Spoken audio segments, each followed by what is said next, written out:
So, welcome back.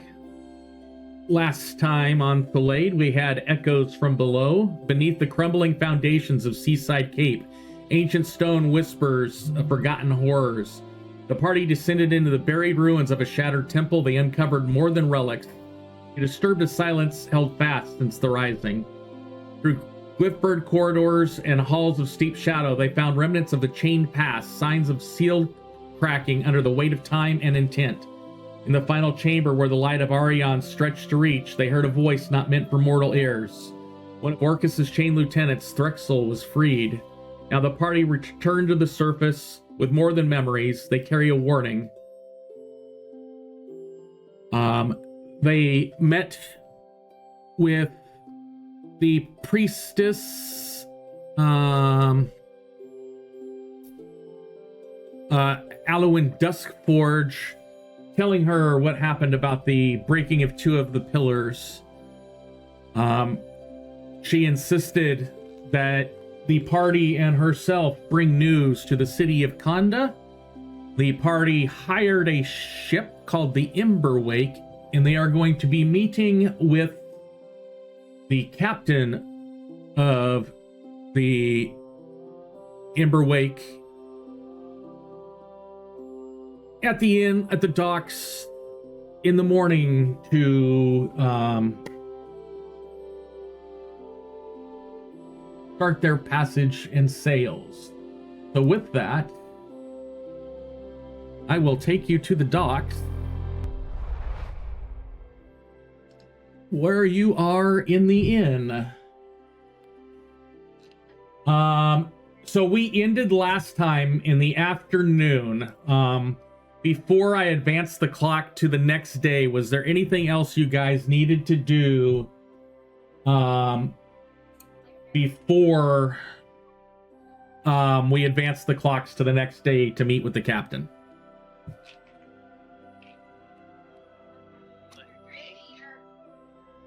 No, nothing for me. Okay. This thing I wanted to buy, I wrote. Oh, that's right. You wanted to buy something. Yeah, I did. Yeah, I did my shopping already. Yeah, so did I. Yeah, I decided to save my money. I couldn't. Nothing really seemed worth it at the Let time. me go here.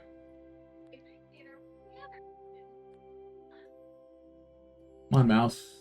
I said click on Discord.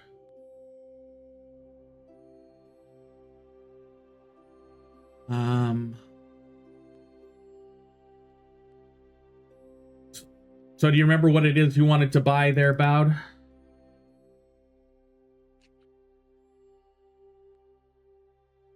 I believe it was the diver's fins and... Yep. We're gonna go to Compendium.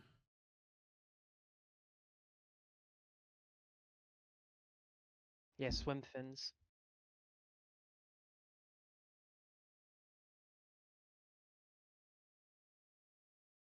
Swim fins and a bracelet of dashing.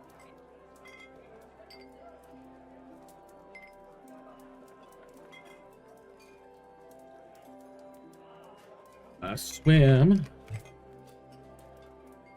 And we're gonna drag that to Bowd. Should have gone on there. Let me verify.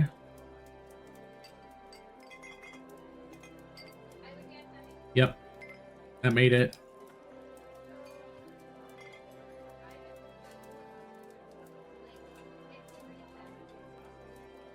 And both of those have been placed in your inventory, Bowed, and purchased. Thank you.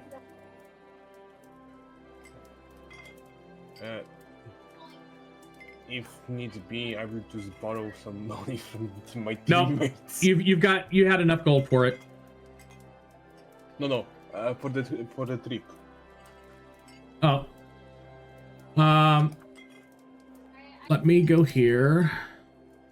I already deducted my payment for the trip. Yeah. I thought we already did that for everybody. Yeah, we did. Yeah, Oh. I thought I did. I did, or I would not have. I still would have bought the pack because I think I still had enough for the trip afterwards. But So I would like everybody to click the long rest button. And again, if you weren't here a little earlier, because we're on a new world, you will have to drag any macros that you want to use, in particular the basic action macro specifically, back out to your macro bar. But please click long rest so we can get you all your spells back.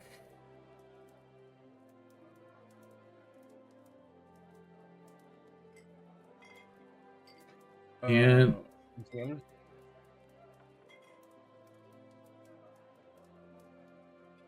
Okay, this is Garrick has 122 rations remaining. I've got to figure out what Yes. happened there. I don't know. I should only have like 40 something. Like I only have like 38 out of 42. It says here. I don't know. Let me look at your sheet really quick. It could be that it's calculating because I have 3 of those. I'll just knock down that number. Maybe that'll fix it. Yeah, now it'll have, there you go. Now you have There we 38 go. out of Now it's 42. correct amount. Yep. Now DM. Yes. Yeah, Garrick's been secretly stockpiling food for the apocalypse. There is a box in the left down corner, yeah, for the play character. Mine is blank. What's the problem? My character sheet on the left down bottom Yep. is blank. He bows not connected to his character. Yeah, you're not connected to your character, so you need, where on the lower left where it says about, you need to right click on that and click user configuration and then select your character. Or I can do that. There you go.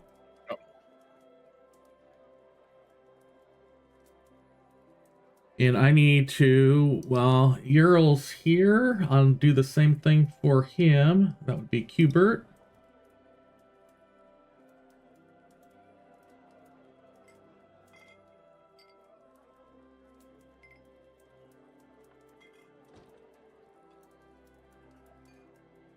Okay.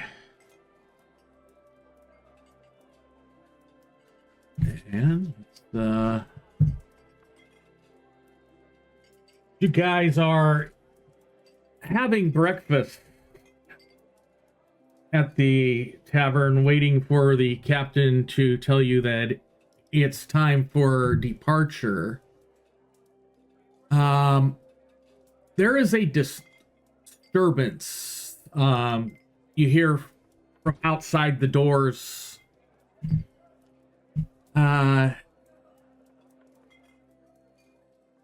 You see the doors slam open, and 2 familiar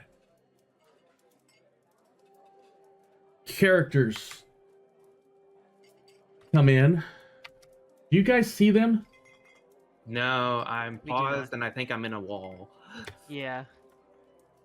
You're in a wall? I cannot see. Now I can. Now we can see. You have to move out. Let me look at the wall. Maybe a wall got put in here that... I'm reloading just to see. There aren't any walls that should be blocking token vision right now. I'm just going to move everybody out a little bit.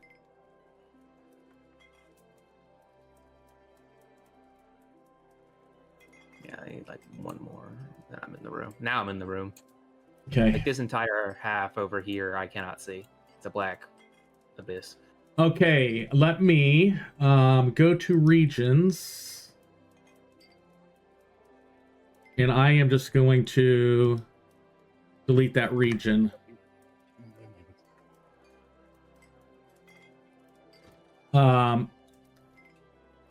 You see Merrick Moonwhistle come in with one of the kobolds that you left at the expedition camp. Merrick goes, we found you. We got your warning, but I've been told to bring Zaka to you. And the little kobold goes, the choir remembers the song that ends walls. It has begun to hum again. You see her trembling. Zazul stirs The worms are awakening. The chains are cracking beneath the earth.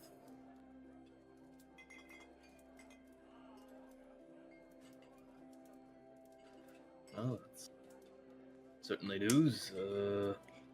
Figurative or literal chains? Just clarification. The great worm was bound during the rising. It seeks to break free. Worm WORM or WYRM? WORM. Oh, okay, I don't care. Oh, you don't care. I love that. Spelling matters. And then I suppose we should stop that. I must speak to your Sun King. Not your Alright, scroll well, keepers, not your moon priests. The king. I need to tell tall ones. The deep paths bleed again. Well, we're heading towards the kingdom right now. I suppose we could take it with us, and then we can all present our things to the king. I think we had multiple things we needed to present anyway. And Duskforge says, "Calm, little one. Yes, there are things that worry, but we can get you to the king. What is this worm you speak about?"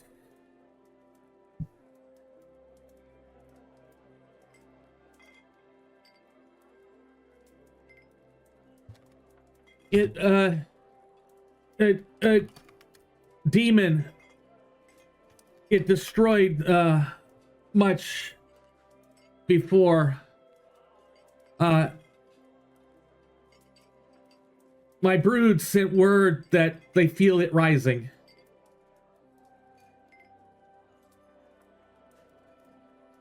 It seems like the next chain is trying to break, and do you know where this worm is kept? Don't exactly have a great track record of us doing it. It's beyond our home in the deep dark, but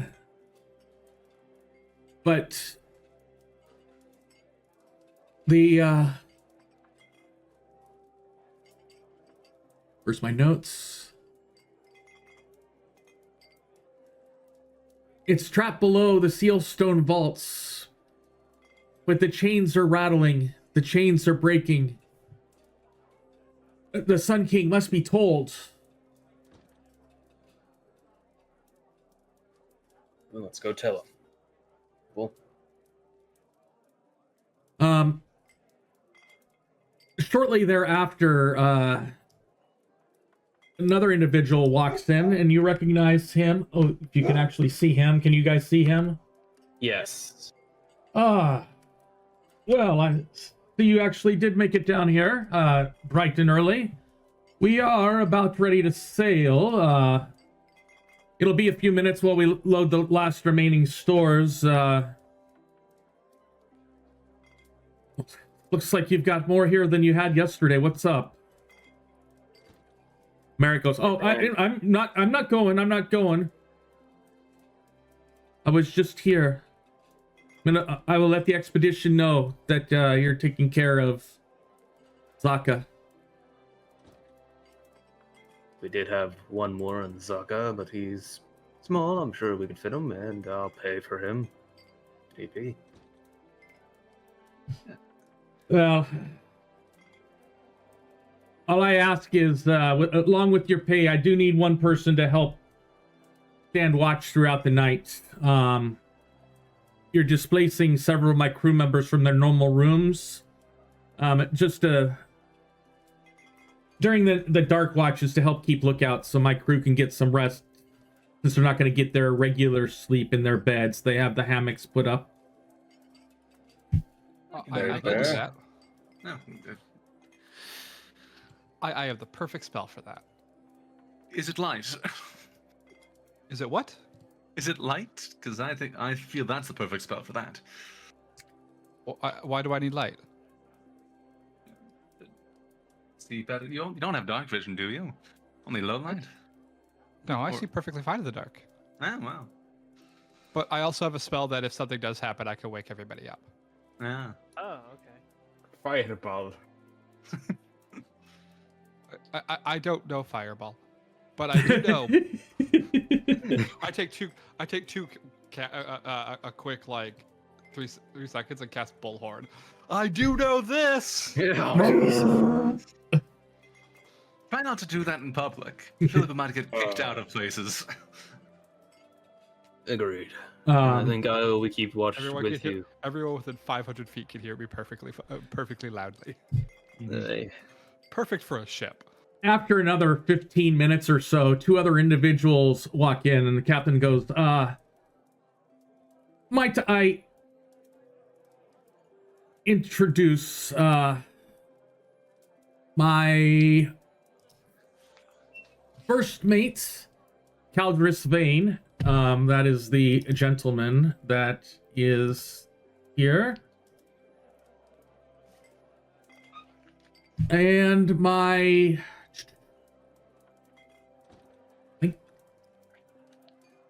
sailmaster. Gotta click the right button to show picture. What is going on? Mouse. Click.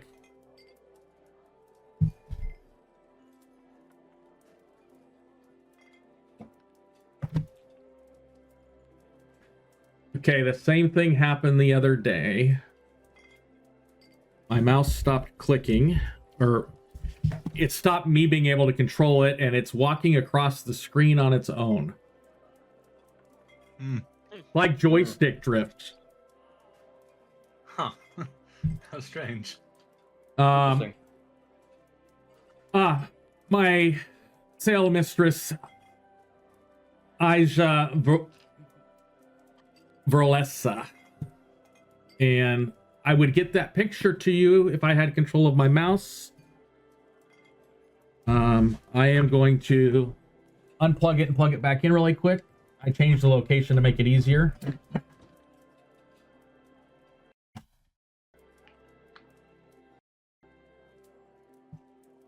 Might be something up with one of the add-ons in Foundry, because it was at the directory browse screen, and it may be trying to do previews, and that's causing some latency issues. Let me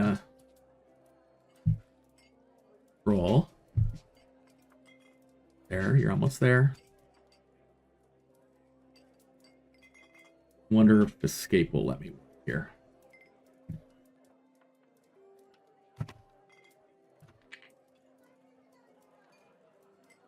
Okay, I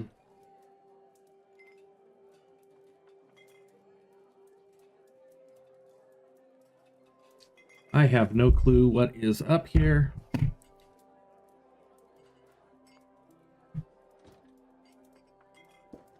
I'm just gonna let the mouse move and stop moving.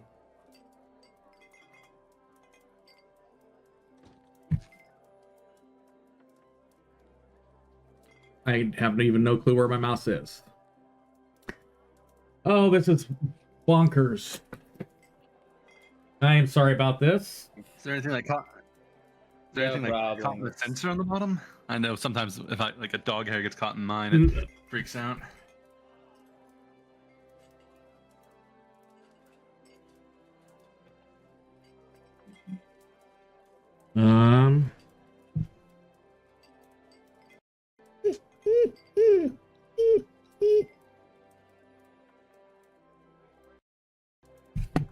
Was it a dog? Presumably. Yeah, you just heard my dog. The good boy.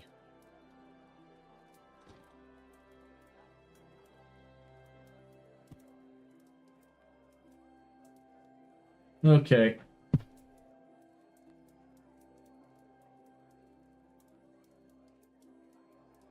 We are going to go back to the other mouse, I guess.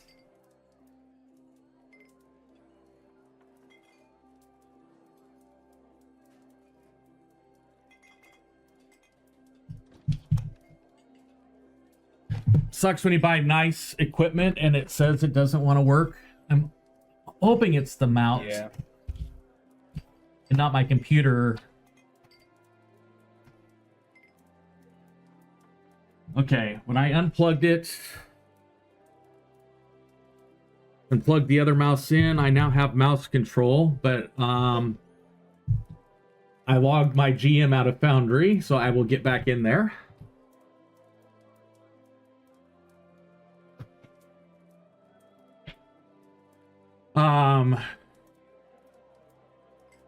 Here we go.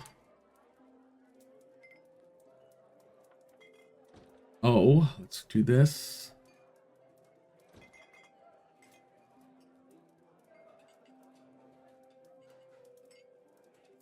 Come on.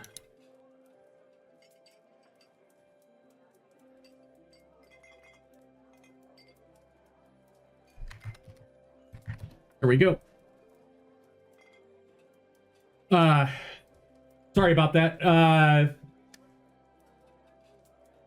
So Caldris and Aija, they're my number 2 and 3 on the ship.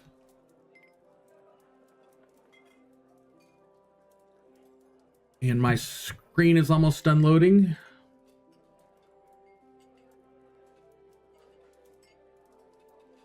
And if you'll follow us, we'll get underway.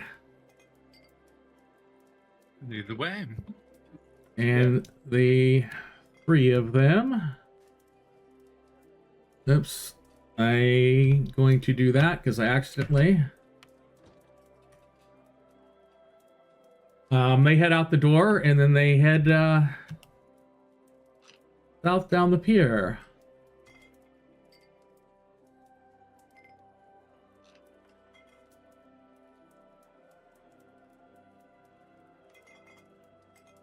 Should we be following in Foundry?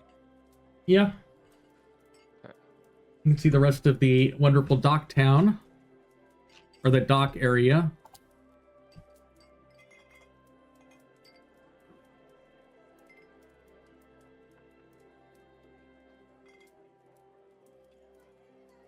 Oh. Someone from my line of work.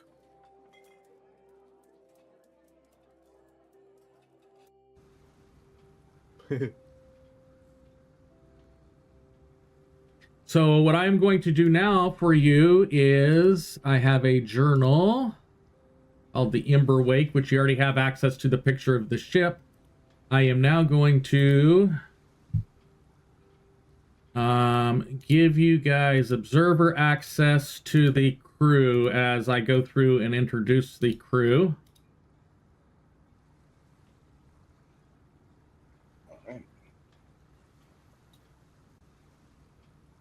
And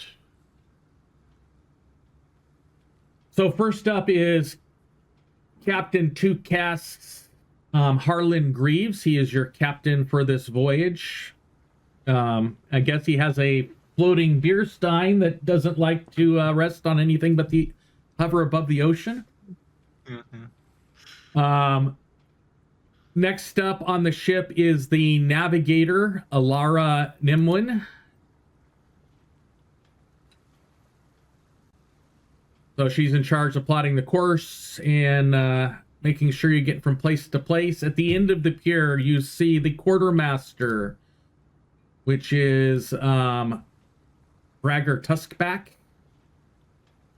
You have already met the first mate, Caldris Vane. The ship's bosun is Padra Rusk. The goblin, he likes to charge basically of day-to-day operations of the ship. The master gunner, Belandra Thrun. The cook, Salt Scab Jinko.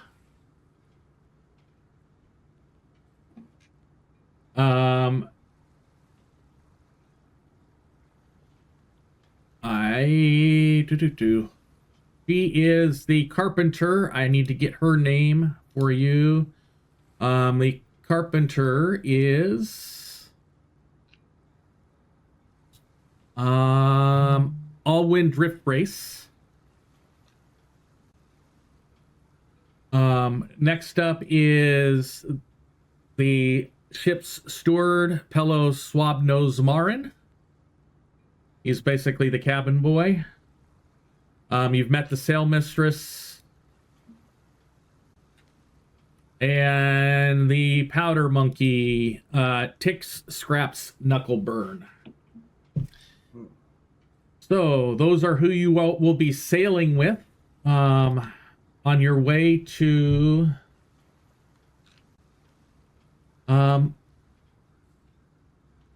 Kanda.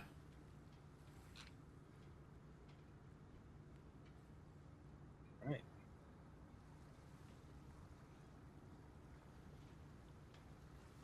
Anybody have any questions or anything general about that before you join the ship and get underway?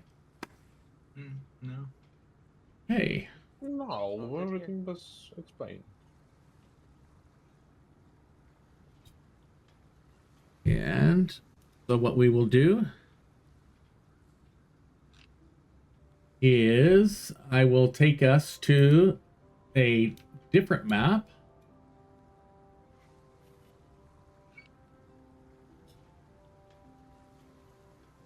I will get rid of all the players you've seen. I am going to go ahead and drag your party token out here just so we have an idea of where the ship is.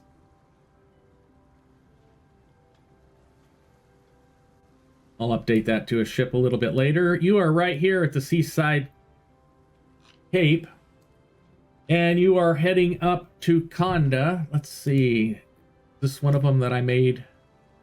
Nope. I did not make it real. As far as distance goes. But it will take us several days to get there.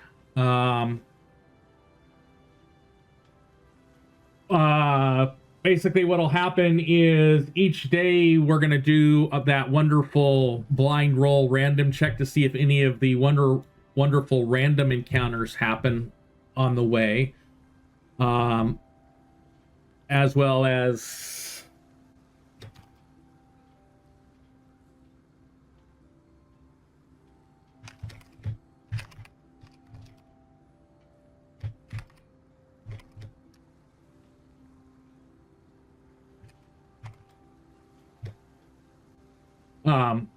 that possible encounters, that type of thing.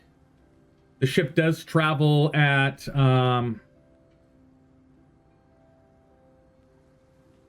25 miles a day with good winds. It can possibly go faster.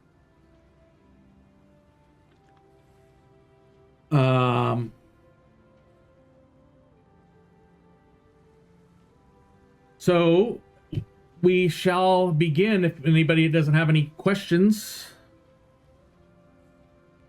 No. Yep. So we're going to start at the top of the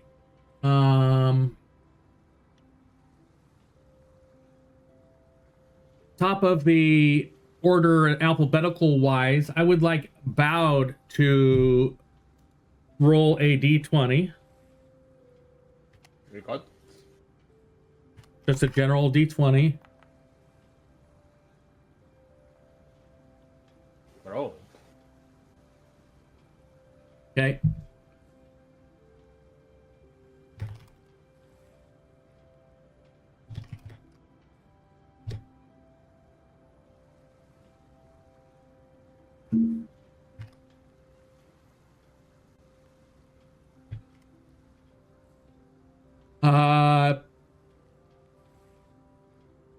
You guys leave after the early morning fog. Seaside Cape fades, the sun rising at your backs. You see Zaka staring east in silence.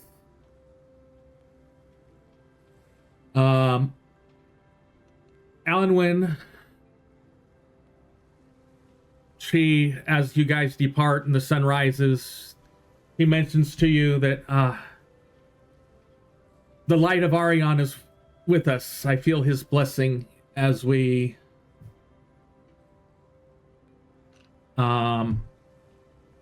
depart. And with your roll, just a normal departure leading us into the first night of travel. In general, I would like an order of, they're going to need at least 3 people to help out during the night, 3 different 3-hour shifts. Those people should have dark vision, because the light's really not going to help, because you're looking for other ships approaching in the night and or shoal waters near the edge of the ship, and light really is not going to help you with that, besides making everybody else night blind if you were to provide light on the ship at night. So I need 3 volunteers from the party to assist during those endeavors at night. I'll help. Yeah, me too. Okay. I'll nap during the day. It's fine. I don't think anyone else has dark vision beyond them. Ooh, okay. We can make them 4-hour shifts and nap during the day. So it's Bowed and Spike, right? Correct. So who's going to do the first shift and who's going to do the second shift?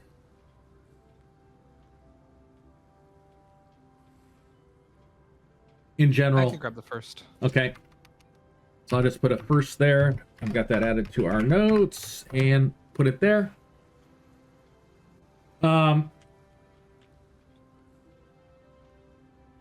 The party makes good travel during the first, the morning, early afternoon of the first day.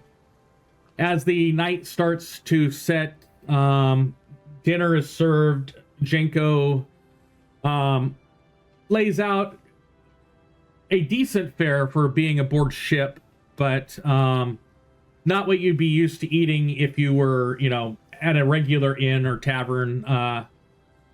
You don't have a wide selection. You've got there, looks like a fish stew and some bread that's available for you. Some vegetables and fruits that they got before they left Seaside Cape.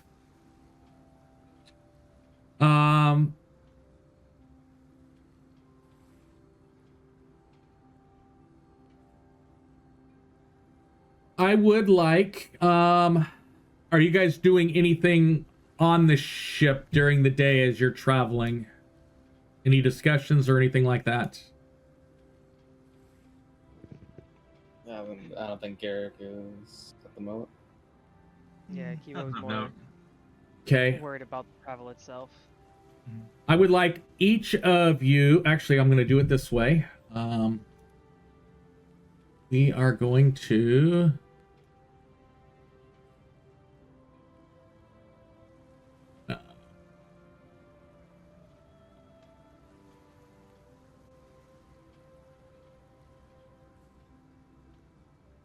trying to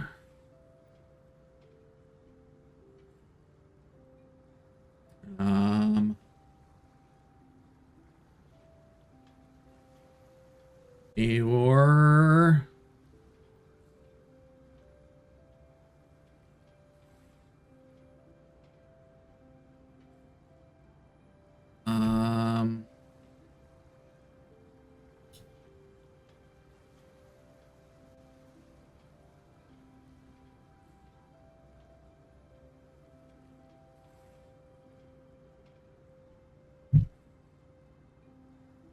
would like each of you to pick one of those that so it's a drop-down menu, perception or gather information. You could choose whichever one you want and then click roll. Just for what you guys noticed during the travels. Normal roll or Normal twice? roll. Nice. Oh, I somehow exited it. I closed because I clicked roll for Ural. Who do we got left? Let's see. We got Ural, Spike, and Garrick. Let's try it again. Perception and I rolled. Yeah, No, he's saying no. Those are the people that did. yeah, I got Garrick, Spike, Oh. and Ural were the only ones I saw pop up. So Bowed, Tebow. when I hit roll, it's saying I rolled it secretly, even though I told it just a normal roll, and it popped up an error message at the top of my screen. It's probably because I clicked. I'm not supposed to click. I guess it's a bug in it. So Okay. the three of you go ahead and roll. But I just No, pop I- back up. Mine's up there. If you scroll up a little bit, mine's there. Ah, I do see that. I do see Varys and Kibo. Okay. So all I was missing was Bowed.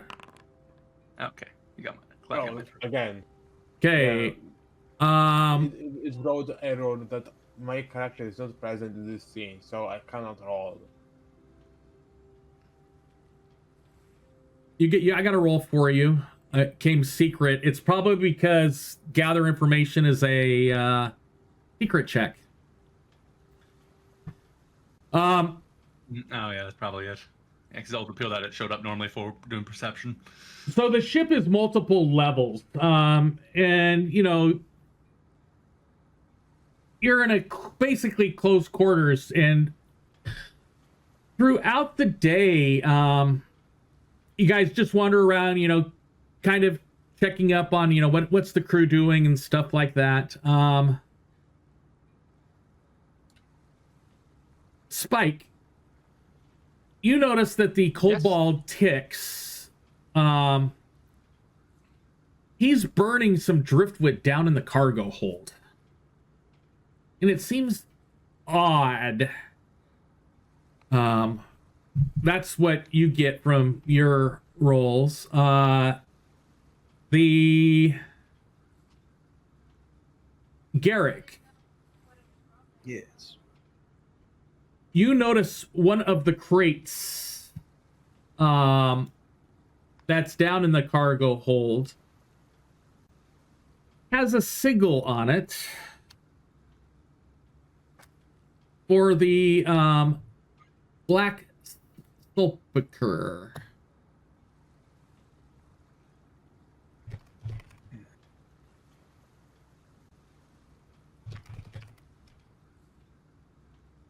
All right. And that is one of the Factions. factions. Yeah, I'm flipping through. And that is the faction. So basically, it's the fanatical cult of Orcus that's devout to Orcus. Hmm. But you do recognize that symbol on one of the crates that is labeled to be going to Boba. Just something you notice. It's a black circle surrounded by a downward spiral. It's got some curved daggers in the runes, all charred. It almost looks like an open tomb when you look at it. He would make sure to tell the others when he eventually gets around to meeting them. Okay. And Spike, are you going to do anything about our powder monkey burning stuff in the hold? Yeah, I'm gonna walk up to him and just go, "You okay? Why are you setting things on fire?" He goes, come on.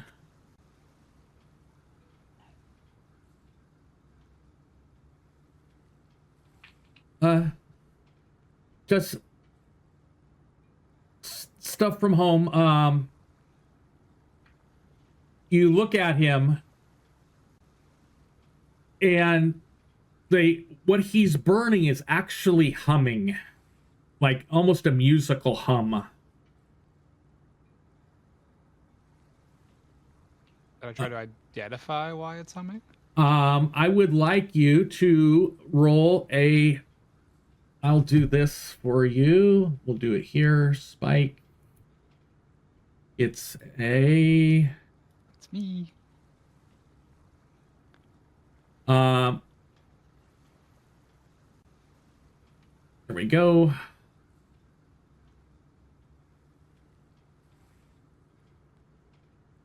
Arcana. Hey.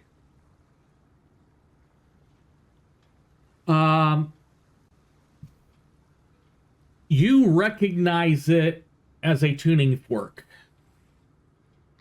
The kind of fork that would be used to cast some sort of planar travel spell or other sort of teleportation beacon type spell. Is the tuning fork what's doing the burning, or is it being burned? It appears to be driftwood, but it's like he's actually trying to burn it, the tuning fork.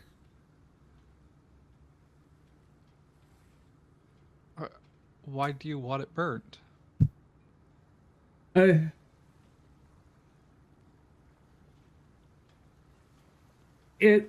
Evil. I felt stirrings in my dreams and don't want anything to be able to get to me. Well, we're on a boat made of wood, and if we burn too many things, we might burn the boat. And a lot of us can't swim.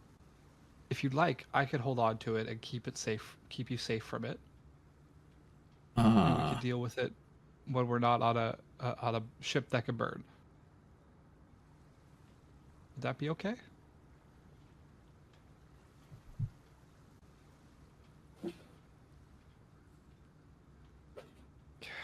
Bad at this.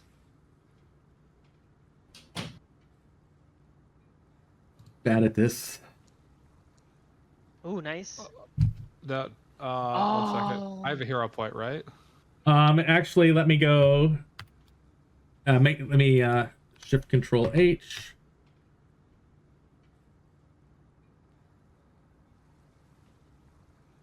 That is in Workbench.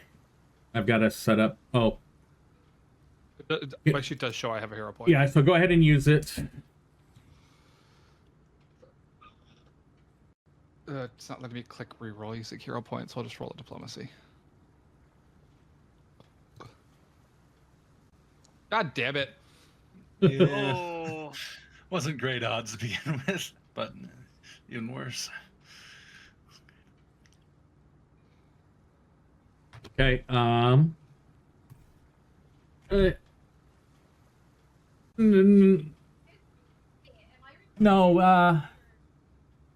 I don't think, friend, that you.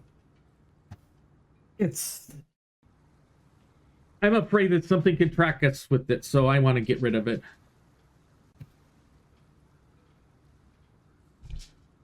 Well, how about we toss it into the ocean?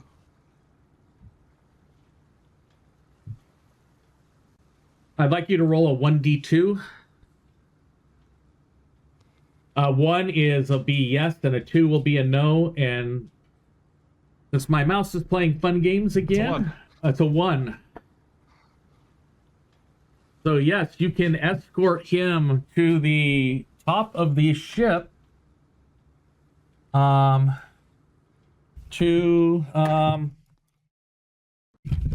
get rid of this thing that he has. I want to do something semi-sneaky as he Okay. tosses it off the ship. Okay. I want to attempt to catch it with a telekinetic hand. Okay. I don't know if that's something I could do. Like, he tosses it and I catch it with a telekinetic hand. I'm going to have you do Right 2 below the checks. surface, so it does up. The first check Yep. I'm going to have you do is going to be a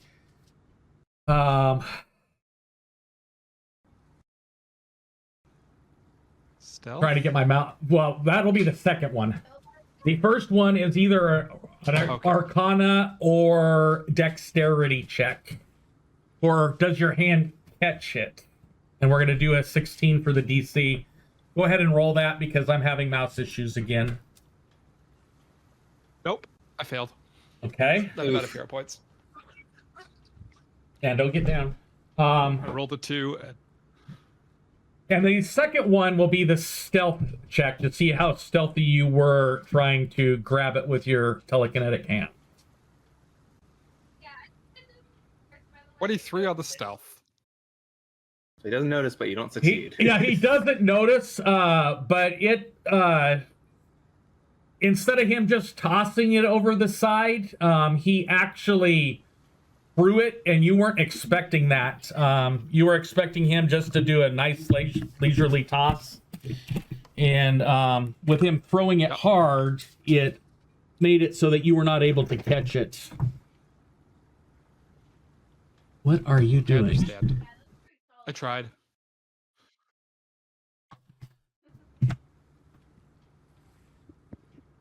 Come on, cable. As I throw my camera off the back of my monitor. Do that all the time. As one does. So my OnlyFans isn't selling. I'm kidding. Well, every other accessory is working correctly except for that mouse, so I have no clue what the issue with that would be. I'm gonna try to plug it into something different, a different USB port. But I'm trying to redo the cable. Okay. So, we're gonna go ahead and while I'm working on rerouting this stuff, we're gonna go ahead and do some of the first two watches during the night. Unless you guys are gonna do anything else during the day. Spike, I would like you to roll a perception check.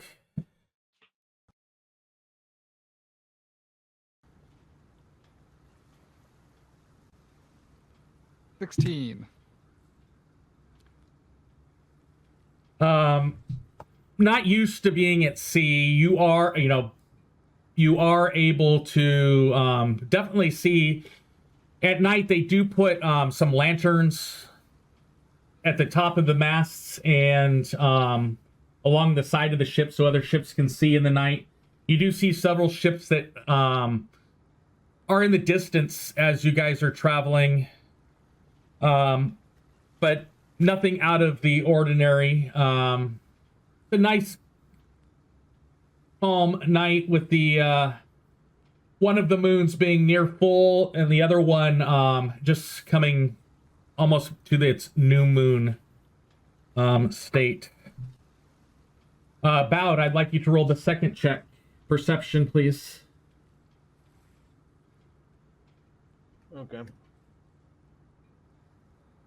Oh, no NPC or familiar actor is selected.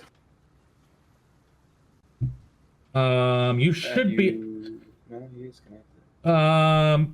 You can go ahead and roll it from your character sheet. I don't have a mouse to drag you out, so.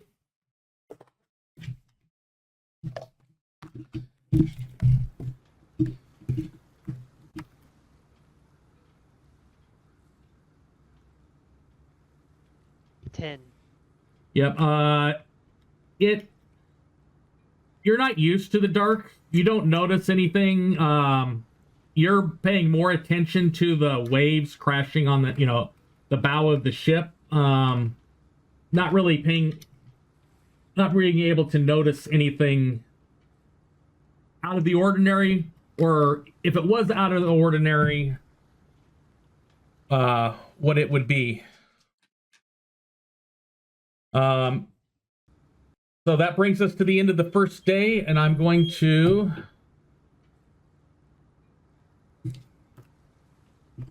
try to figure out what the heck is up here.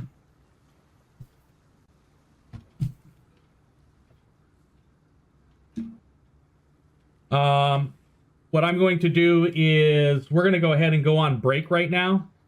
I'm going to reboot my PC. You guys will still be able to stay connected because I have a different PC that's actually running Foundry. But we're going to take a break right now. I'm going to let the dogs out and try to get this, reboot the computer to try to get it to do something. Okay. Sounds like a plan. Okey-dokes. Alright. Other than that, in those boxes, the cargo absolutely needs to be inspected. Yeah, probably. Yeah, that's That's probably what, if Garrick passed along this information, Kivo's definitely, probably during the night, going to sneak off and try to figure out what's going on here. Okay, give me 5 minutes. I feel a little bad I didn't get the tuning fork. Not that anything was complaint shift. Yeah, I was gonna say like that seemed very, very like up or down on how that could go. Yeah. Like, it might be one of those things that probably we shouldn't have, Probably. Yeah. but I Maybe. kind of wanted it. Okay, give me 5 minutes. I need to go do something. Put it in my pack. Mm. Little extra Forget vegetable about it. pack. Yeah, forget about it, and a demon Forget hand about just rises out of the bag one day. Forget about it. 10 levels later, I learned plane shift, and I'm like, hey, I do have a tuning fork. Where does this take us? Well, you know where a tuning Randomly fork plane is. shift. That's like buying. yeah, down the ocean. Yeah. It's true. Okay, I just tried a non-gaming type mouse. That's not working. I'm gonna see if I can get so I can shut stuff down semi-properly. Come on, dog. Alt F4. Preparing security options.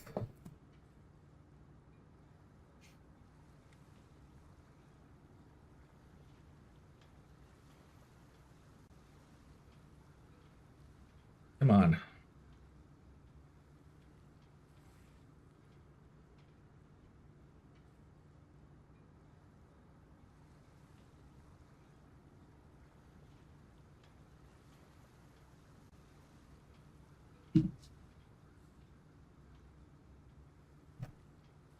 Alt F4 should not be security options. It should have just closed that browser window. And hope you stay that way. Sorry about that. Rebooted the PC and hope it stays up. I think we're waiting on Bout and Spike still. No, I'm pretty sure I hit the coffee thing. no, you didn't. No. Okay. It was showing you Yeah, absent. so I know Bout disappeared. I had my headset on until the reboot started. Well, I had to do a hard restart. So Oh, I think it was because it wasn't like using that like break function. It was like a pop up. Like for Yeah, like I saw the pop up. I thought I pressed the button. yeah. What? It's fine that I did it. I just thought I did. I'm back. I'm back. I'm back. It's still saying you're not doing it, Spy. weird. Interesting. Odd. It is what it is. Just waiting on Bowd.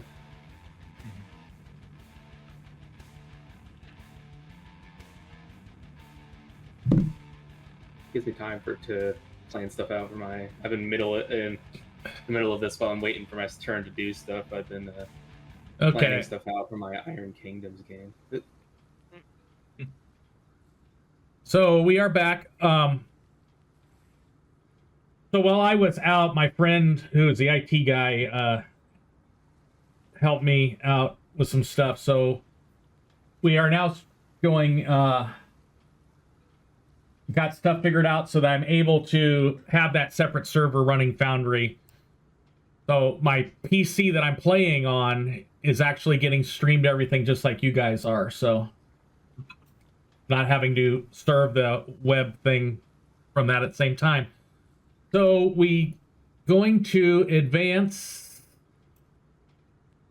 So during the night watch, Yep. if we got the information from Garrick about the crates having that symbol, Kibo will take the time during the night to try and sneak down into the hold without anybody seeing him to check more on those cargoes with those markings.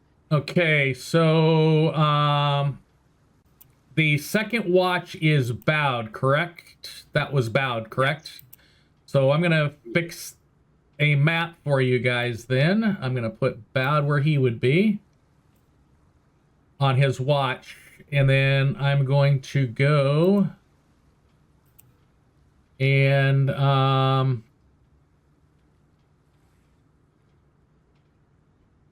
gonna get bowed out of his sleeping quarters, and I'm gonna click activate.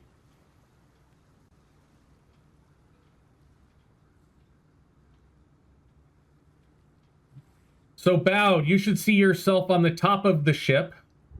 Everybody else, you should see yourself in the sleeping quarters. Indeed. Mm-hmm. I'm going to give this guy Ural. Should be here.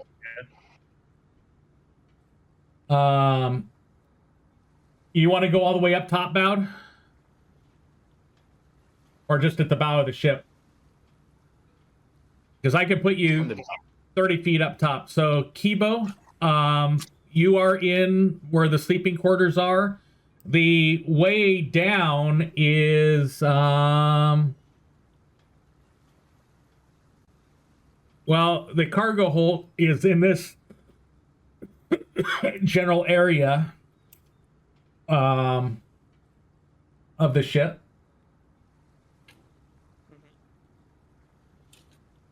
Is Bowed back yet? Yeah, he Yeah, said he's back. they put it in chat. So I'd like you to move your token over there, and first thing I'd like you to do is roll a stealth check. Yep. Void notice.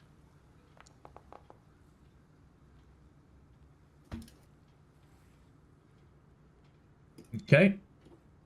You are avoiding notice, and then And it's to the west or the east? it's Towards those crates. to the west. This is the cargo hold area that you see. I am going to... Unfortunately, I cannot see you with my streamer screen. But what you see, hopefully you can see in there. They had set up some hammocks in the general cargo hold area because you're taking basically the crew's quarters. There, the crates and stuff of interest that Garrick found was over here in the corner.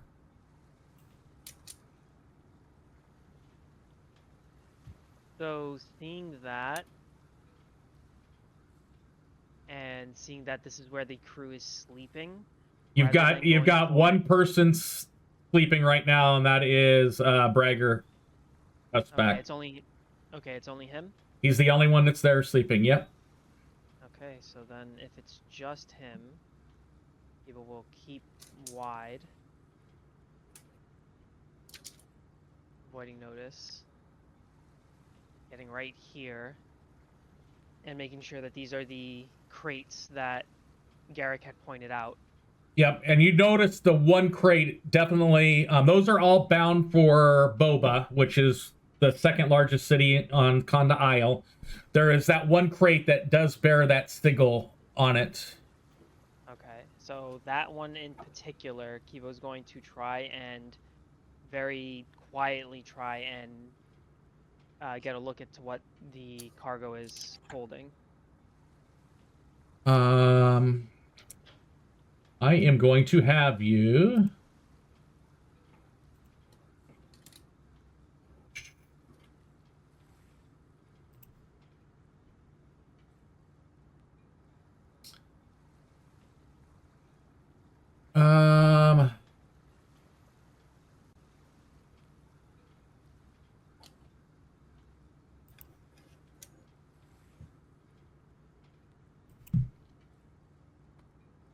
This is a combination stealth slash getting it open type of thing. Definitely do so.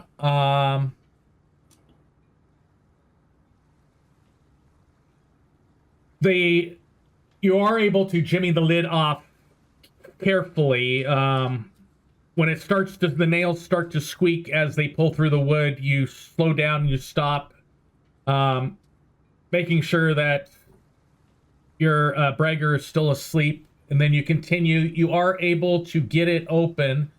You find all sorts of straw-type packing material and some scrolls and some sort of statues slash what you would think people would have like as knickknacks on a shelf, you know, in a house or something. Okay. Would I be able to tell if any of these are magical in any way?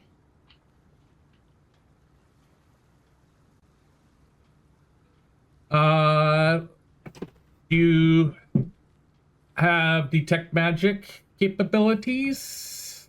I do not.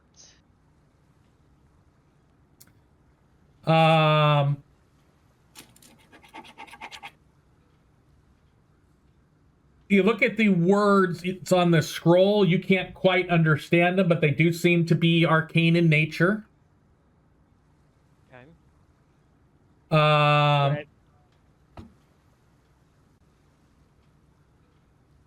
Would I be able to tell if this is a what type? No, I wouldn't be able to tell what type of magic it is without detect magic.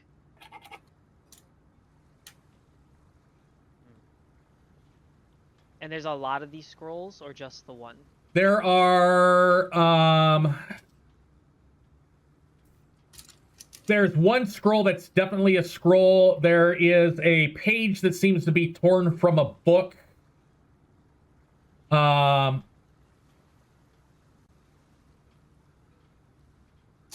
You've got 3 chunks of what appears to be obsidian stone that are been carved. You've got the one scroll. You've got a file that has something in it.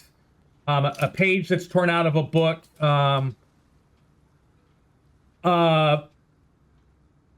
Bone, looks like carved bones in some sort of necklace. And some little tiny statue things. Okay, so Kivo's going to take just the scroll and the page from the book for now. Okay. And pocket those, and then very carefully close the lid back on, so that it doesn't look like it's been messed with. Okay. And then head on back to his room.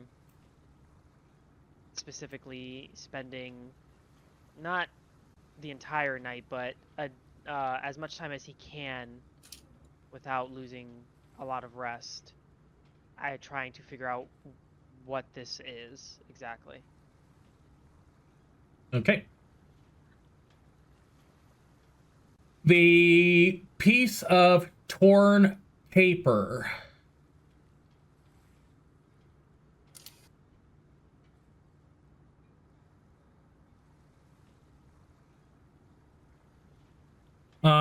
You're able to read it. It is in common.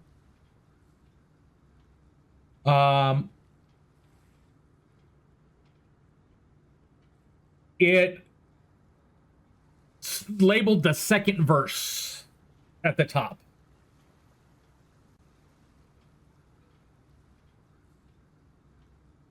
Are you going to read it? Not out loud. Okay. You're not going to read it out loud. So I will Control C, Control V.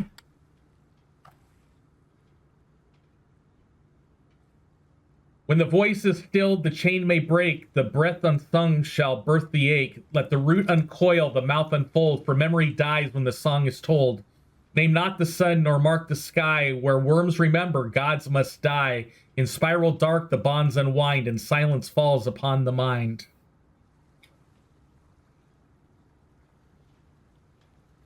Okay. So immediately reading that off and remembering what our little kobold friend had warned us about, Kibo is going to then look at the other piece of paper that he found.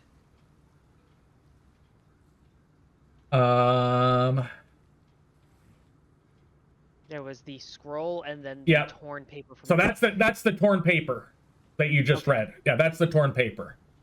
Okay. The scroll, it's wrapped in got arcane-ish symbols on the outside of it.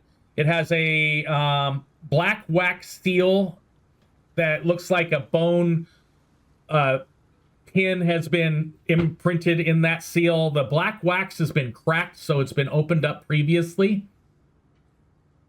You open it up, and you are unable to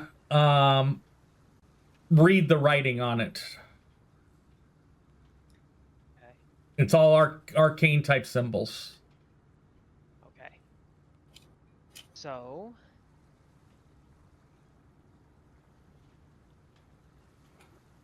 and how late into the night is it currently? Actually, I would like you to do a seek check on that.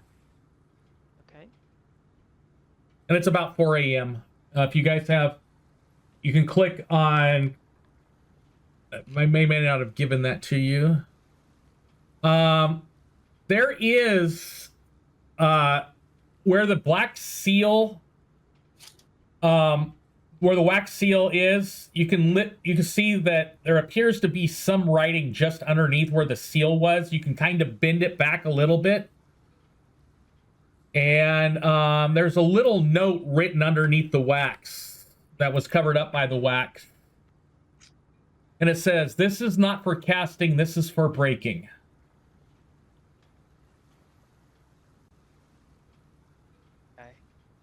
So Kibo is going to keep that, is going to take the scroll and the paper and hide it away on his person. I'm going to go ahead and put that scroll in your inventory. I think I'm going to be able to.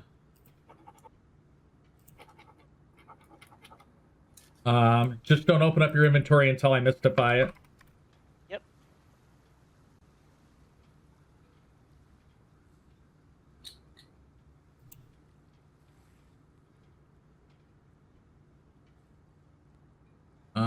Let's see.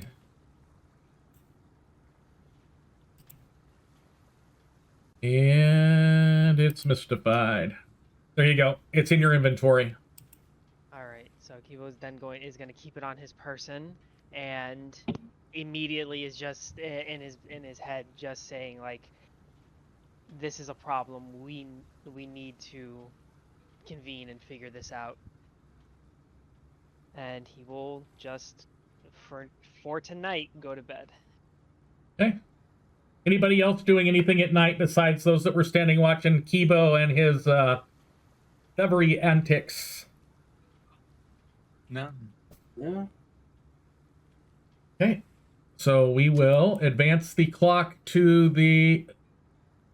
Oops, I was not supposed to do that. I went too far.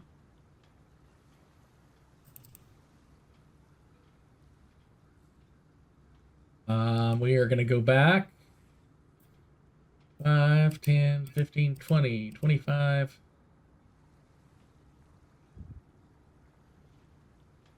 And we are going to go to the morning. There we go. It is now the morning of the 5th of Dawn March. And I will go back to our map. And that will, so our next person that I would like to roll the D20 for our possible random encounters is going to be Garrick. All right. Just a D20. Yep. All right. Roll. Nice. Same number that Bowd rolled, so that means no major. But as you guys are traveling during the 5th, fog does start to roll in, cutting visibility. As Bowd gets off his watch, goes down and has breakfast, and everybody starts to get up and move about on the ship. From topside, you hear the goblin beckon out, "Ship on the horizon!" And as people make their way topside to look at it, you guys see black sails, no flag, and it is trailing a string of something behind it.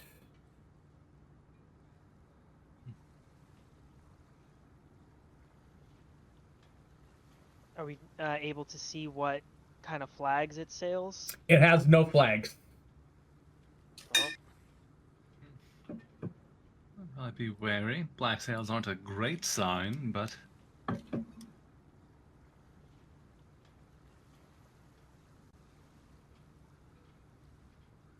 Kibo is going to keep low and kind of out of frame, still avoiding notice and trying to keep himself small for now with what he has on him and Okay. what's happening. As you guys pay attention to the ship does appear to be paralleling your course for a while and then kind of turns away from the ship. Okay, this was strange. are we able to tell like what it's dragging behind at all? I would like you to, anybody who's trying to do, I'm going to roll a perception check. It's gonna be kind of hard because they're several miles away, but if you roll high enough, I don't have my macros out yet either. My GM folder by level based DC. I rolled 24. I accidentally rolled private. And the DC was 21 for your level. Wow, we are Not we are sure. paying the most attention. Yeah, I'm Yeah. not sure what Garrick rolled. Oh, wow, everybody. Yeah, on a very nice. it sleep. appears to be a string of buoys that they're towing behind.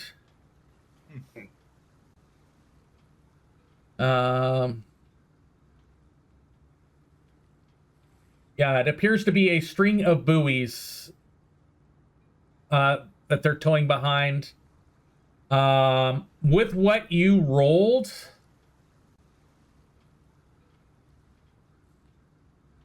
you're able to make out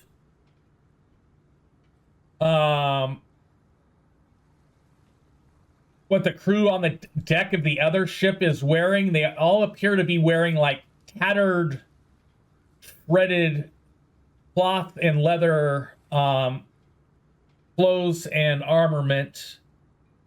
The sails on the ship, as you pay particular attention to them, they are black, but they are also tattered. Interesting. If they are pirates, they might have those buoys that floating behind them to slow them down to hide their true speed. I've heard of some pirates doing some similar tactics. When it's time for pursuit, they just cut them off. Yeah. If they turned away, I guess I'll just keep an eye out for if they turn back towards us. Yeah, good idea. Okay. And my notes out. Anything in particular you're going to be doing during day 2? When the entirety of the crew is like doing their business and being able to and like busy with the ship work, I'm going to cast message on each member of the party and just let them know that we have a problem. We need to meet without any of the crew seeing us below decks.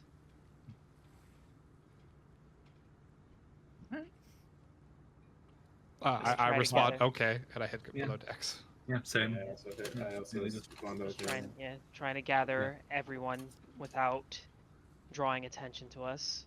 No, it's the entire group gathering, so. Yeah, I mean, I'll probably like if like we're nearby, I see like one of you guys go. I'll probably like wait a couple minutes before heading down, so it's not just all of us going at once.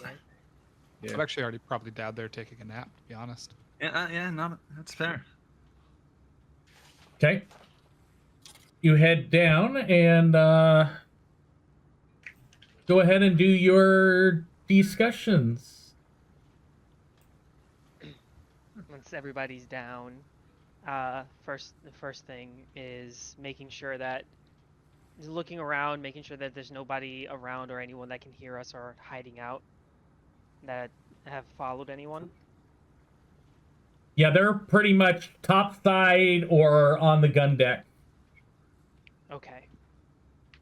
So then in the hold where those crates are is where we'll be meeting, and Kiba will take out the scroll itself and just look at Spike and just say, Garrick, those crates that you found, they're pretty damning.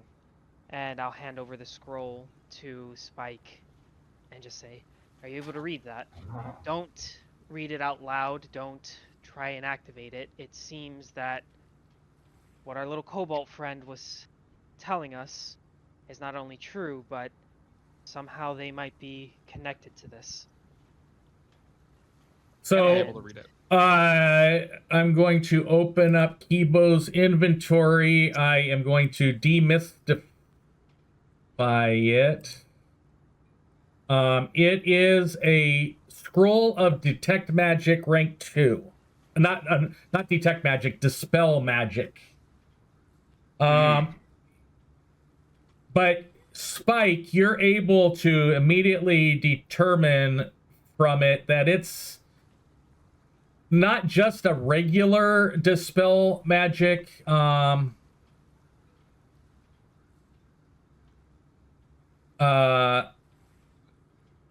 Spell. Let me. Somebody wrote in there with notes that this is to break the seals. The title they put on it is Scroll of Warding Disillusion. It's basically a dispel magic type spell. If used against the Divine Ward, the caster gets a +1 status bonus to the counteract check, but must roll a DC 15 will save or become drained 1 due to backlash. It is, from what you're able to gather, it's specifically designed to dispel magical wards or barriers or bindings. Makes sense. I share that information for the most part. It'll work normally. So basically, hold on. You wish to tell me that we need to make this all preparations, all the crazy stuff, put it hearts, minds, and everything into it, and then they have this scroll to just blah blah blah blah blah, blah and then it's dispelled. It's not perfect. It's better at it. It's not nothing's a guarantee with this sort of magic. It Yeah, helps but them. but It they doesn't can't do it itself. Oh. Yeah, just this assistance.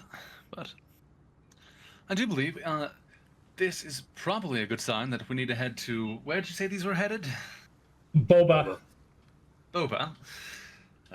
Seems I a safe think bet they that Boba has a chain there. Yeah, I Yes. think Yes. yeah. The question is can we try and figure out who their contact in Boba is and try and get the word out. See if we can stop this from, one, making sure this cargo never makes the exchange, as well as trying to figure out who's ordering it, who's going to try and perform this ritual.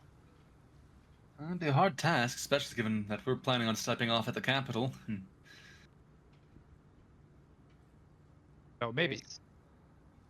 There's more, isn't too. Is this boat not going to Boba? I thought.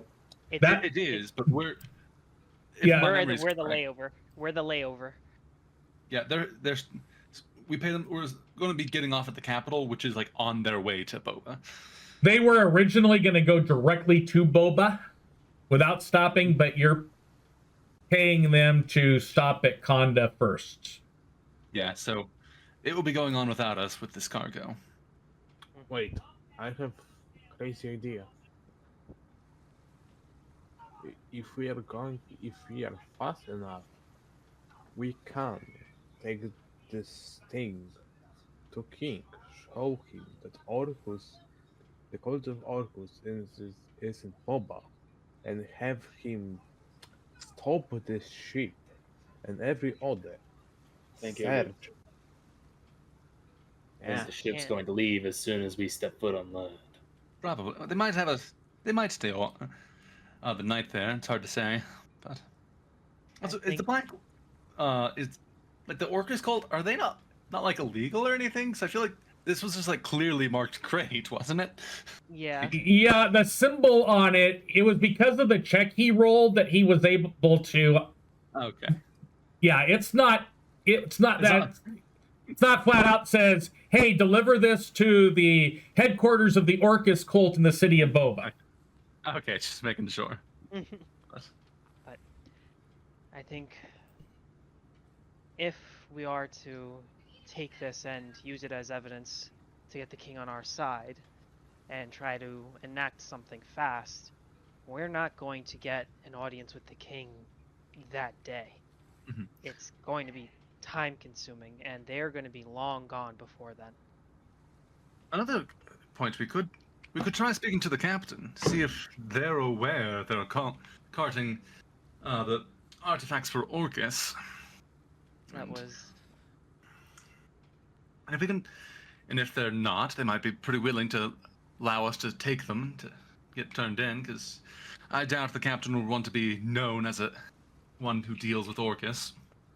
And I mean, it's good plan, but there is a possibility that he knows, he lies about that he doesn't know about it, and you know. Well, in the That case that or- he's a willing accomplice, if we wait to have this conversation until we're at our destination, we could potentially just take it. I don't think... If we show that this is the symbol of the cult of Orcus, I doubt we'll have much trouble convincing guards that we were in the right. there's that, and we can stop this altogether here, Mhm. or there's the possibility of getting to the root of exactly where they are in Boba. Yes, I might be able to This find that information. And this is a rare opportunity to, if they've been hiding out this long and planning this for this long, this could be a loose end that can lead us to where they're hiding out. Root them out from Boba once and for all. But that's dependent on how we go about this and what information we're able to obtain. Indeed. We can take this to the guards and have them seize it, and that be the end of it on this front. But then, once they don't get the cargo in Boba, they will move on to what I Another. expect one of their many contingency plans, and we'll lose their trail. It would only be delaying them, I agree. But if we are able to take the captain in this situation where the captain's an accomplice, we could, but trying to interrogate him, get info out of that. But regardless, unless we have some sort of magic to track the boat after we leave, and It's either tracking or having someone stay with the ship to Boba and us following closely behind. But we need to get an audience with the king. We need to gather up. That's what the Guardian said. And I do think if our options are talking to the king and like trying to rally others to our cause versus stopping a shipment and from reaching Boba, I do think it'd be Clearly, we haven't exactly had a great track record with us doing it ourselves. I have a plan.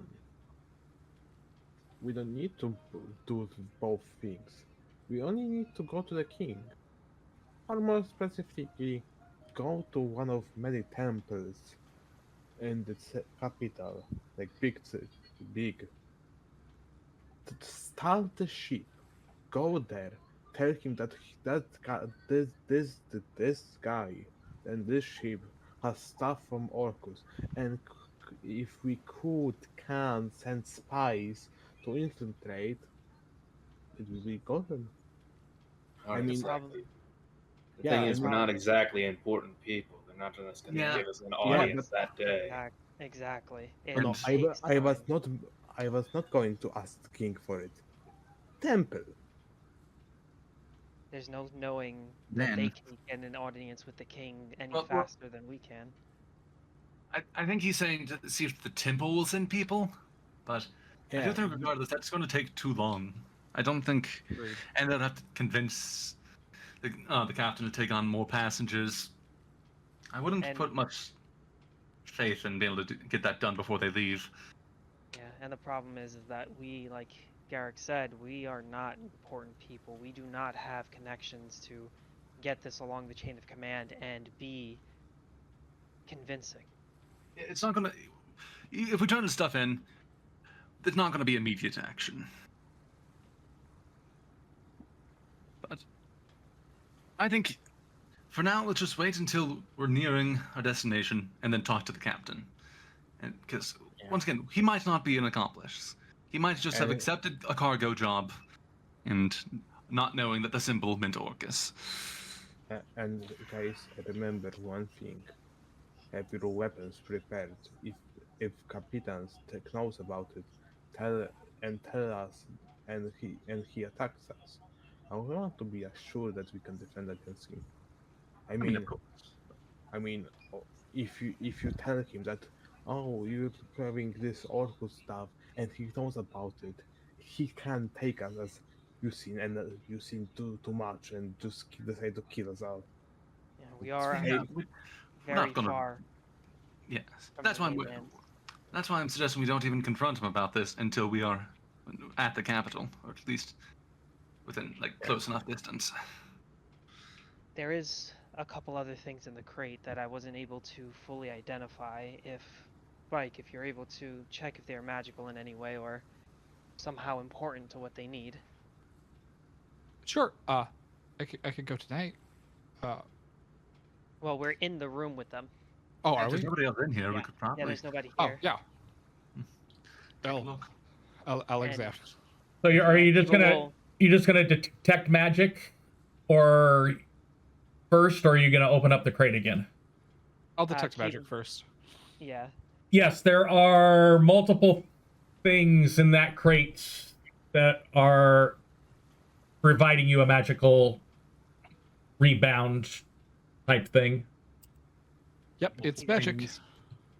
Kiba will open it again the same way that he did before, being very careful so that he can place it back without it looking disturbed. Okay. One of us should keep watch in case somebody comes down here and. Garrick will keep watch. Okay, Garrick's got the watch.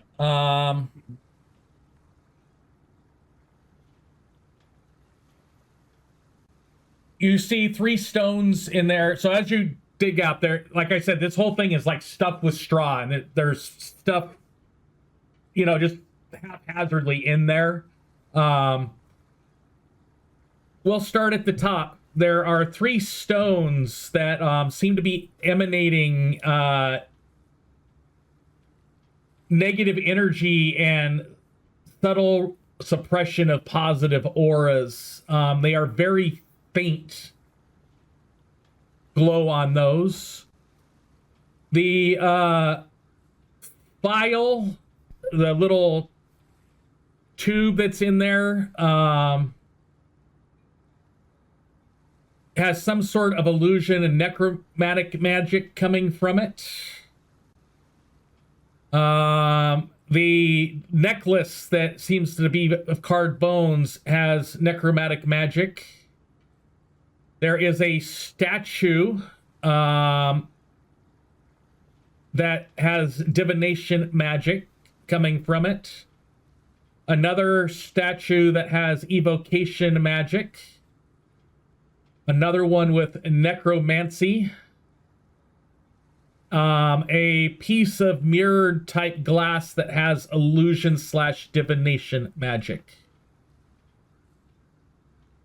Does the glass specifically look familiar to Kibo in the readings of the books he's No. had? No. Okay. Can I take the time to identify any of this? 10 minutes at a whack, pick one. Oof. Okay, Kibo will identify another item while he's doing another. I'll probably do the same if I can with religion. Okay, What was the fourth item you said? I'll go with that. so we have a file, we have a bone necklace, we have three statuettes and a mirror. I'll do the Kibo will- necklace. I'll go with the mirror because the statues are divination, which will probably be better for religion. Yeah, and I'll take the statues. Okay, Statuettes. so we'll start off with the bone necklace. It's a DC 17. Go ahead and roll. Come on, Spike. 22. Let's go. Not diplomacy things anymore. I'm not trying to get people to do my bidding. It's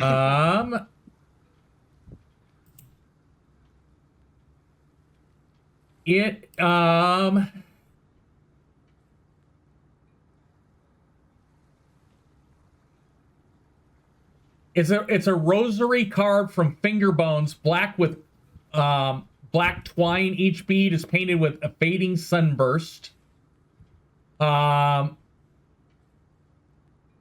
It controls. One of the beads is engraved with a symbol matching Orion's crest, but it's inverted. And the magic that you divine out of it is that it will allow you to cast a +1 to counteract check against the divine effect once.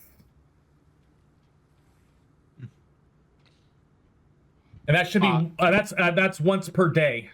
Sorry about that. Once per day. I see that it has the tag cursed. Am I aware it's cursed? You're not aware it's cursed. That was me. I forgot to get rid of that when I pasted. It's fine. I got rid of the actual curse, but What curse? I don't know what you're talking about. Varys, this totally reasonable necklace will probably help you with dispelling effects. And that's a good idea, but unfortunately, it's not really my style. You know, not really my shape. Fingers and all. Yeah. It's last season's bone necklace, so. there. I fixed You it would have in been chat. jumping on that item if you didn't know.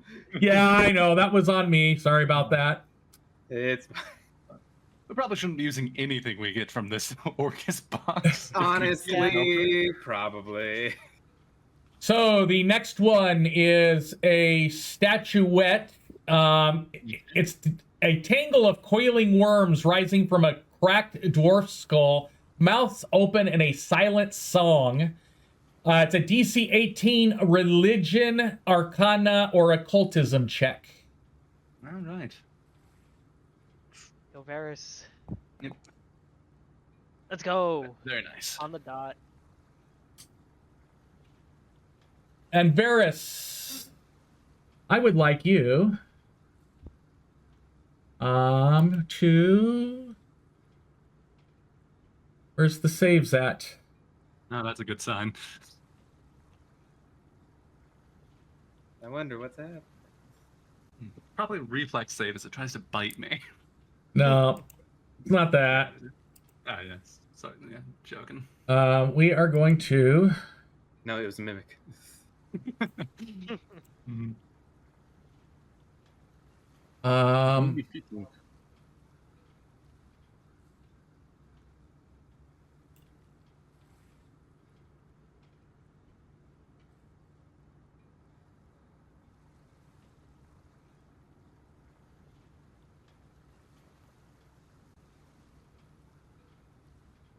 There you go. All right. Okay. Nice. We'll do As my as best. you go to try to as you go to figure out what's up with this thing, you start to get a reflective type hum from it coming into your mind that you are able to overcome. So I'm going to put the information about it in chat. It is okay. We're gonna put that. Control C. Control V. Control C. Control V. This idol is used in verse bleeding rites, rituals that erase specific prayers or divine texts from memory. So basically, you think it was trying to erase your memory as you were trying to identify it. Oh. Oh. I suppose that's that second verse mentioned something about erasing from memory, right? Yep. Yes. Memory dies when the song is told. Yes. All right. Well, let's be very careful with these. Who's doing the second statue? Oh, We're doing statues individually. Oh, I was doing the mirror. well, they might be different. There were we're doing there were four. I thought we were doing the necklace, two statues, and the mirror. Oh, we were doing. I thought all the statues were the same. So. Oh one no, they're was not. They're there. three separate statues. Okay. I Okay. think we're only doing one statuette then, 'cause there's only three of us Yeah. identifying. Okay, so for the mirror, cultism, religion, or arcana. 19. Oh, I wrote that privately. And you made it with a 19. Ooh, let's go.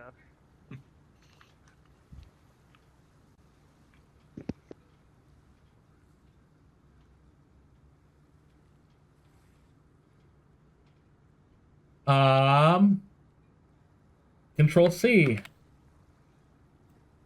Shift Control V.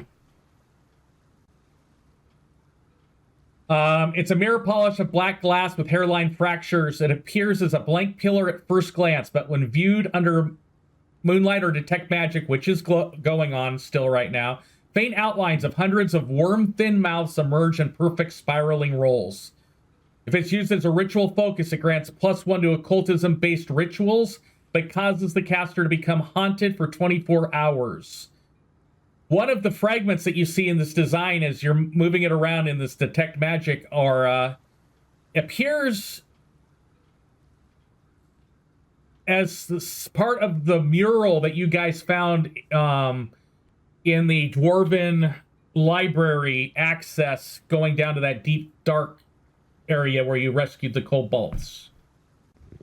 It seems very familiar to you. As the vision you see in the mirror looks very familiar from a few days ago when you guys were in that Dwarven underground library.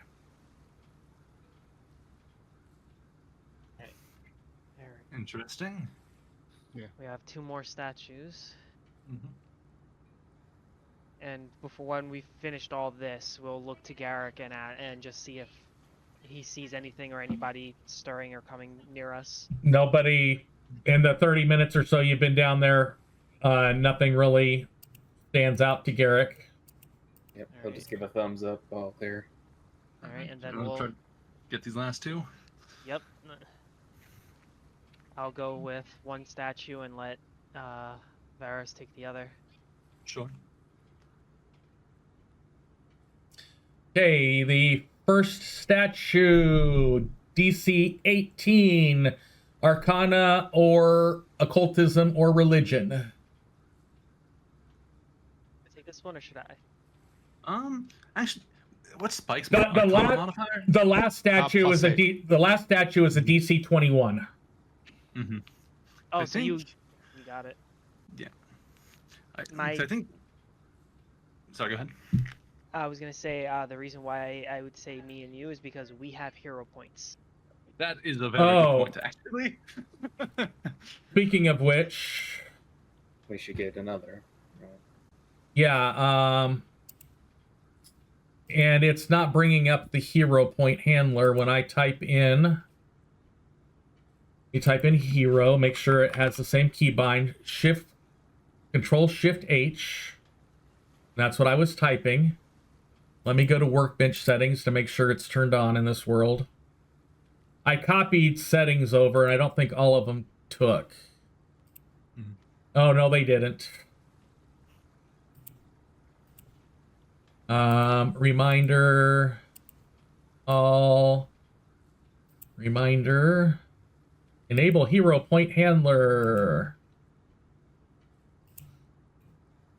We're going to click Save Changes, Shift Control H, and it is 12 something. So I'm adding 2 to each character.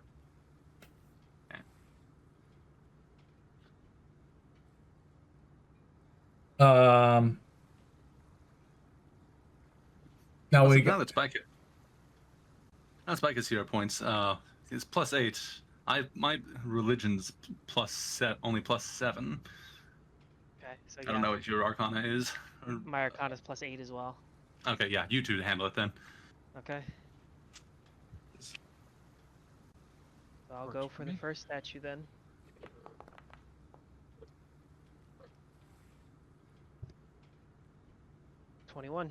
$21. It's glazed obsidian, has a hollow interior, a faint metallic echo to it when it is tapped. Putting all this information in chat. It is a horn mouth open in an eternal scream, the interior hollowed out and scorched. If incense or blood is burned inside, it grants a +1 bonus to intimidation checks made in religious context, but causes disturbing whispers for the user during rest. DC 15 will save in order to be able to sleep. It's not worth it, even for me. Yeah. Also, Yeah. only in religious contexts, so like Yeah, Pretty that's much. why. it's intimidating in even religious contexts. You also notice engraved along the inner lip of the mouth is the name Threxel. Ooh.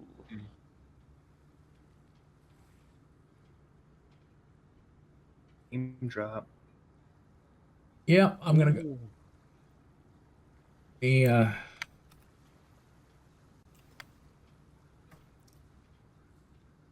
and we're for the last statue. Who's rolling for that? Oh, that was Spike me. is.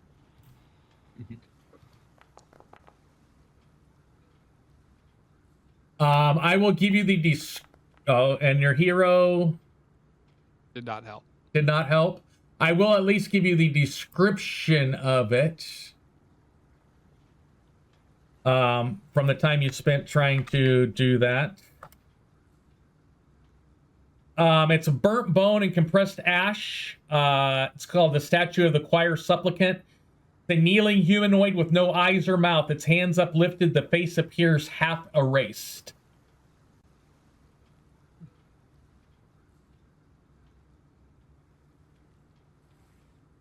Well, knowing what we know, these cannot make it to where they're going. Probably best. Alone, they're not that powerful, but used in conjunction all together, this could be a serious problem. Yes.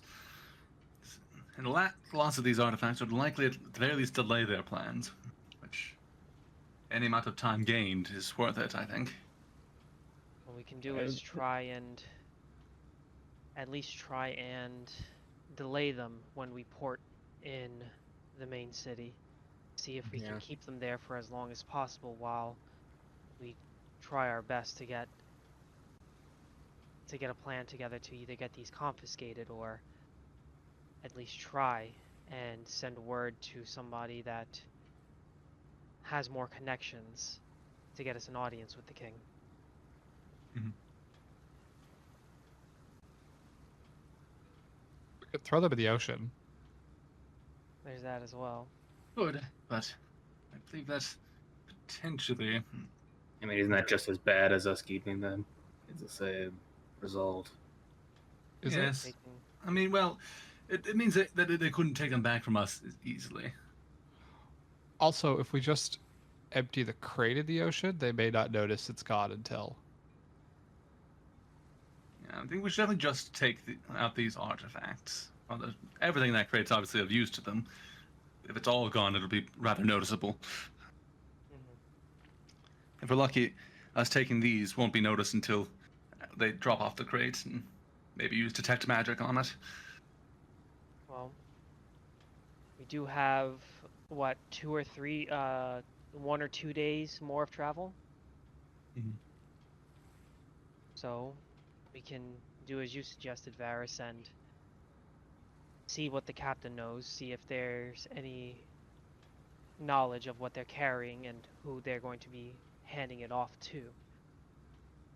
I could try and sneak into the captain's office and see if I can find any ledgers, anything that can depict where these are supposed to be dropped off in Boba. I can try to give you distraction. Well, I would hope to do it the same way that we're doing it now, when the crew is busy and we are presumed to just be passengers, where they're not really paying attention to us. So I'm going to take you to the ship really quick. I'm going to put all of you on the... to get rid of some of the tokens. I'm going to actually get rid of all your tokens really quick.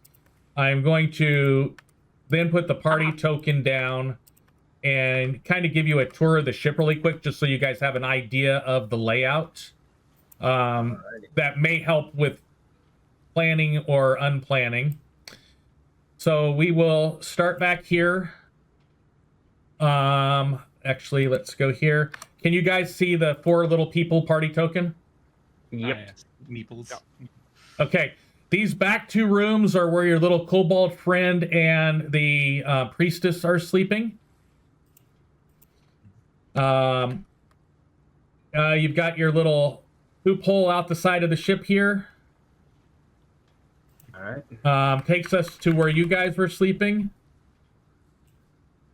Takes us to the storage area, where the crew sleeps when they're not on watch. Takes us to the front of that hold area, where the first mate actually has a room, even because the priestess is taking his room. There is another little privy hole out the side of the ship here. And I lost your token. It's upstairs. It's All the way. right here. We can see it. Okay, one of you should be able to grab it. You are now in the gun deck, I believe.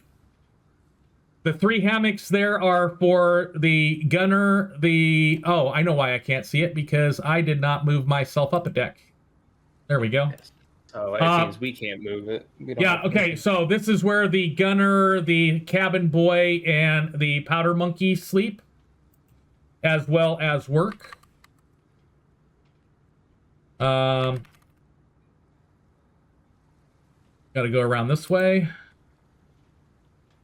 How do I get to the... Oh, I've got to go through the door. That would do it. Here's the deck. And it takes us up to the deck, which means I go up to the deck. Deck has another access that goes down here. That access will take you to the actual cannons, as well as to the captain's quarters, which are back here in the back of the ship.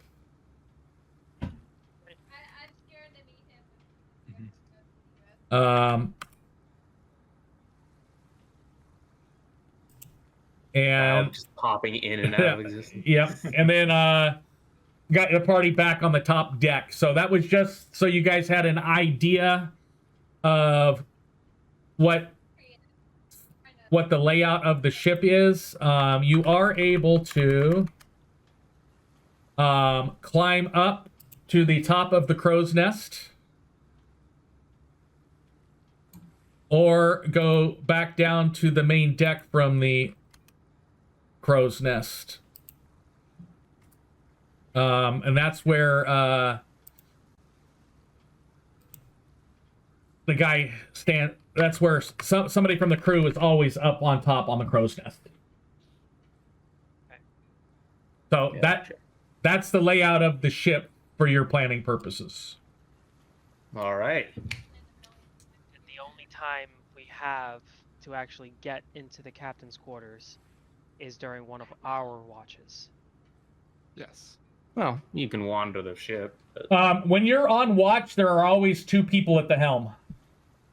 Okay. It's not just you on watch. There's you plus two others, just to let you know that. And the only way down to the captain's quarters is through that hatch from the top deck. Okay. So it would have to be someone not on watch.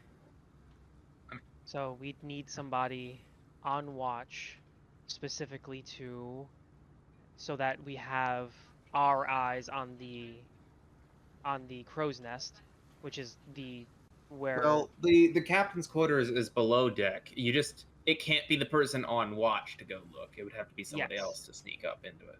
Yes. Because the crow nest can't see down into the captain's quarters. So the No. entire floor between them. Yeah. And do we have a bead on what the captain does throughout the day? Is he? The captain is usually topside most of the day. He does not eat with the crew, and you guys eat with the crew. He eats in his quarters. He spent almost the entire night down in his quarters. He did go up at shift change, though. Mm-hmm. Okay. And about how long is he out of his quarters during shift change? 20, 30 minutes.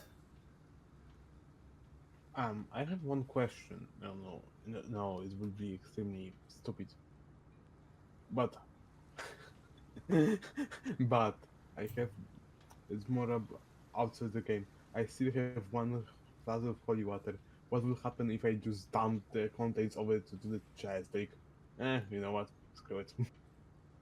What? Probably not much. Yeah, probably not. Yeah, probably be refreshed. Just So, first question I have for you guys. Are you guys keeping the stuff that you took out to identify, or are you putting it back in the crate for now? I don't think we'll be able to hide it on our person. We should probably. yeah, I think we should put it away for now. Yeah, the only things Kibo is making sure we keep is the scroll and the paper. That's easier enough to keep on us and keep hidden. Mm-hmm. Okay. Kibo, I would like you, since you're probably going to be the one closing it back up, correct? Yes.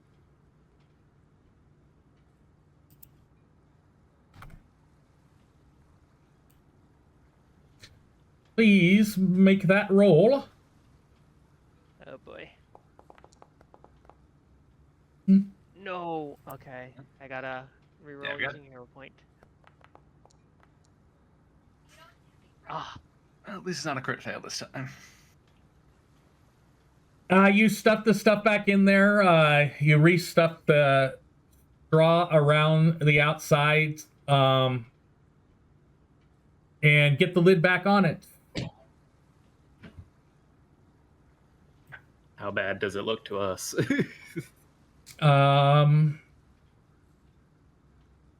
You really can't tell the difference between what it looked like before and now. Mhm. Doesn't look too bad. All right. Probably leave it. Shabby. I Can't tell. Surely they can. yeah. I thought that would be thievery. It hit me with perception. Oh no, the perception was for something else. Ah, While you were putting the stuff away. Got it. anyway. Oh, okay. Well, I was the one keeping watch. Did I spot anything? Well, I think Nothing. you're watching the door. Yeah, you're watching the door. Okay. Yeah. He's just like, while he's like looking in the box, didn't see anything, so we shouldn't worry about it. Yeah. Dead body. Right, well then, it seems that the shift change is our chance to get in and get out. Mm-hmm.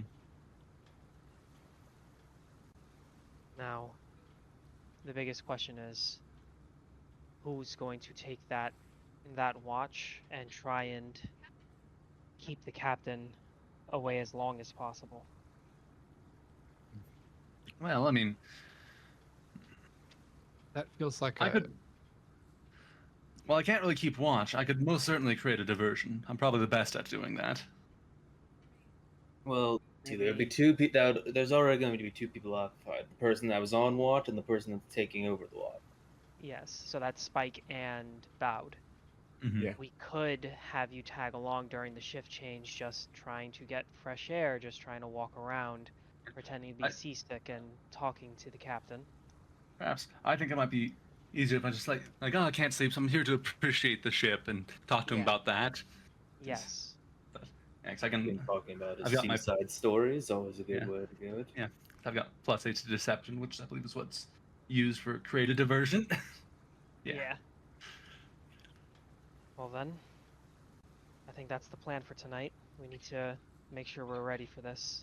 Yeah, and I presume you'll be going in to the cabin itself. Yes, I believe so. As you guys are making this discussion, you hear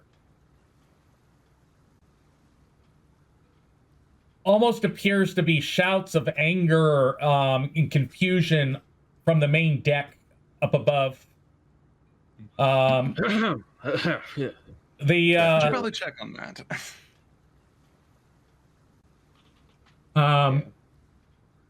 Everybody that the gunner, powder monkey, everybody's going topside to see what's up. We'll join them. Going with the crowd. You get there and there seems to be confusion around the navigation table. The navigator, she's like pointing furiously at the compass that's there, and you hear the captain go, "I don't care, just get us where we need to go. What's going on here?" But the compass is just spinning. I can't do anything about it. And you're still in open ocean. It appears that it's going to be hard for her to navigate during the day.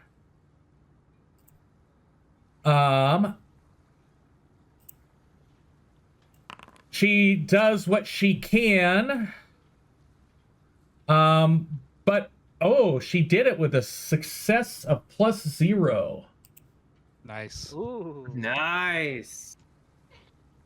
And that was not supposed to be secret to you guys. You guys are supposed to see it.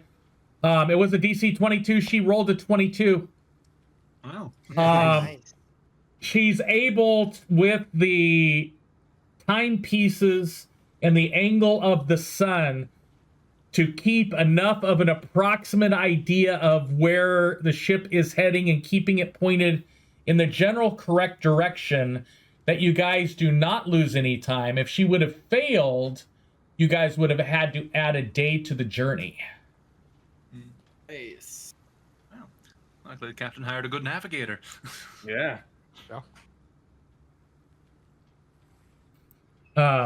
It's concerning that the compass stopped working, though. Yeah, it just started spinning crazily as you guys were. You can't see this little group of islands that your token is next to, but you're getting near that area, and the compass started spinning crazily. Interesting. As a person who, while not going out into deep, like open ocean, having been constantly going out, has Garrick ever seen something like this happen before? You've seen compass drift, where it'll go like 2 to 3 degrees off. You've never seen a compass spin. Certainly unusual. Yeah, something. And you would know that the route that they, from looking at the map that you can see on the table that's there, that this is a pretty normal travel path for ships going through the islands. They're not going anywhere odd. Very strange. It's not a fan. Keep note that there's something disrupting compasses in the area. Right. Pirates. Magic. Perhaps we should mark. He'll look at the map and just referencing it from as she's working, making sure not to disturb her, of like where we are roughly, and he's just going to mark that on our map, and then he'll mark when the compass starts working again. So I put it in X on the area where the compass went haywire. Mm-hmm.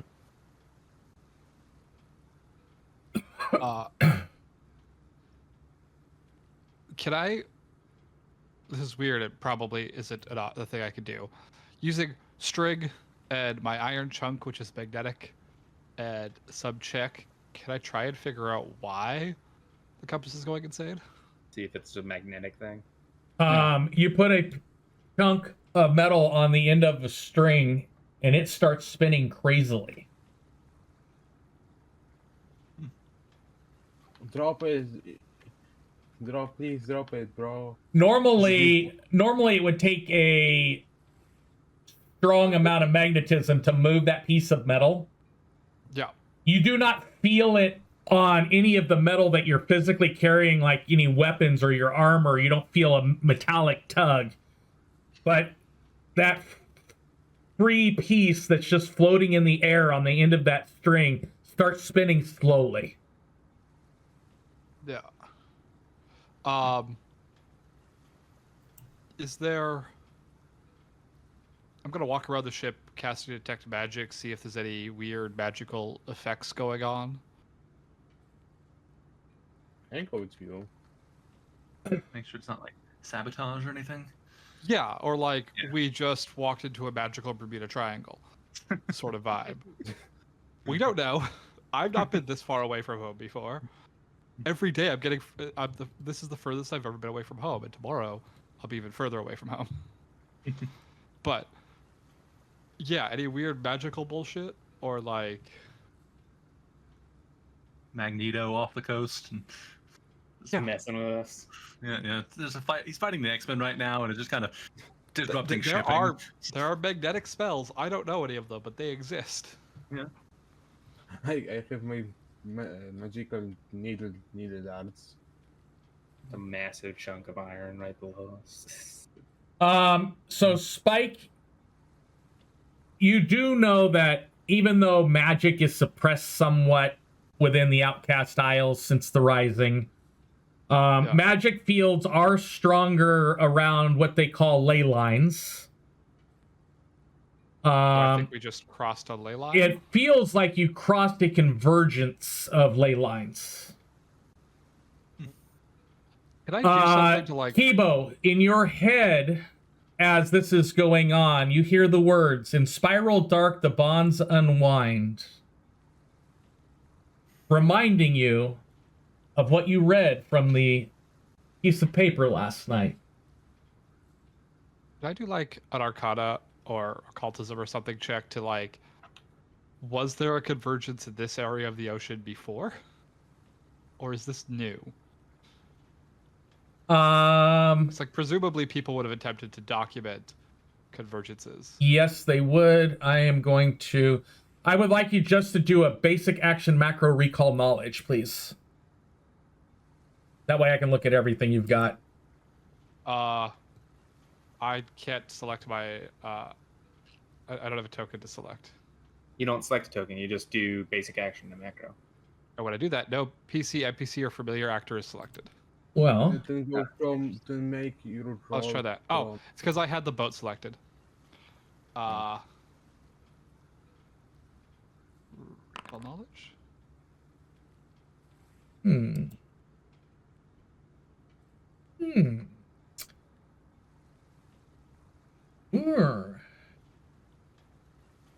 Dragon Lore is going to get this for me, isn't it? Ultimate Dragon Lore, hell yeah. Well, your highs are in occultism and arcana. Yes. So And my lores. yeah, Lores and are your fine lore, over. your lores are good up there.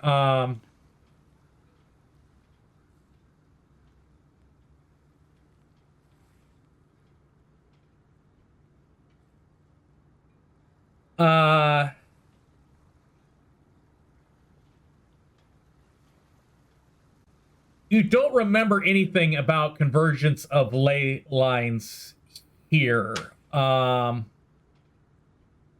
You feel that there's an interference with the ley currents in this area, and it's something that you do not remember being recorded anywhere. Yeah. Looking out towards the ocean after hearing that voice, do I see anything? Can I see anything that's like under the water, or maybe near the coastline of these islands?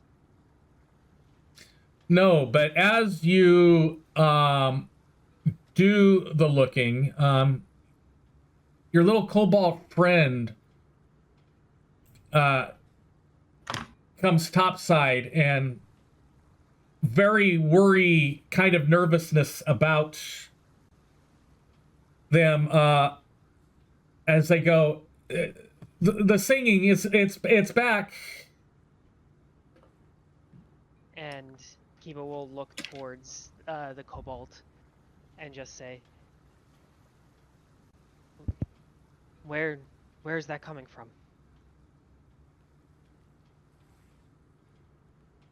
Do any of you hear it? He had a tuning fork. It's gone, but No, this is not that cobalt. This is the cobalt that you are escorting. Ignore that statement.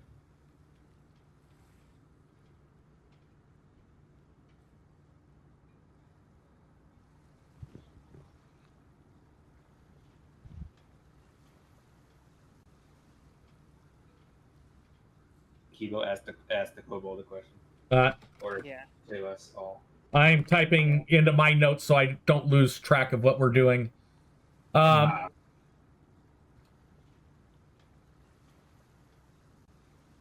It just says, "Turn again, unwind again. The sky cold like bone. We remember how it breaks." Going over and over in my head. The whispers are back. Shit. And there's nothing out at sea that we can see or anything like disturbing on the horizon. No. We also, just a heads up, we're over at Leyline Convergence. Should it be here? So, convergence or disturbance, yes. But without... Unfortunately, it seems whatever our little friend here is hearing, I've started hearing it too. That is no good.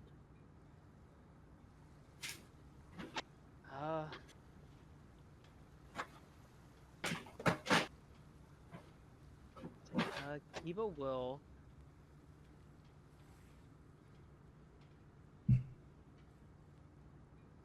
Oh yeah, Kiba doesn't really know what to do, so he's going to go over to the kobold and just try and Calm him down. talk to him. When did this start?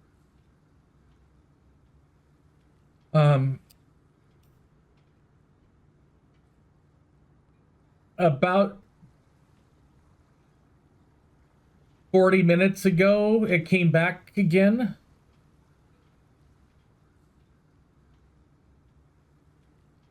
Minutes ago.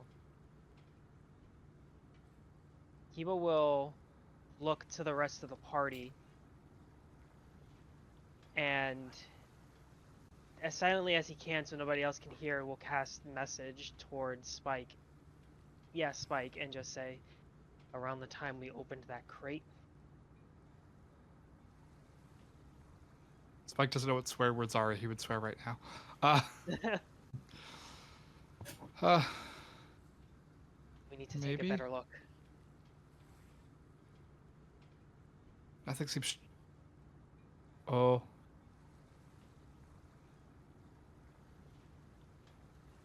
He does make an angry.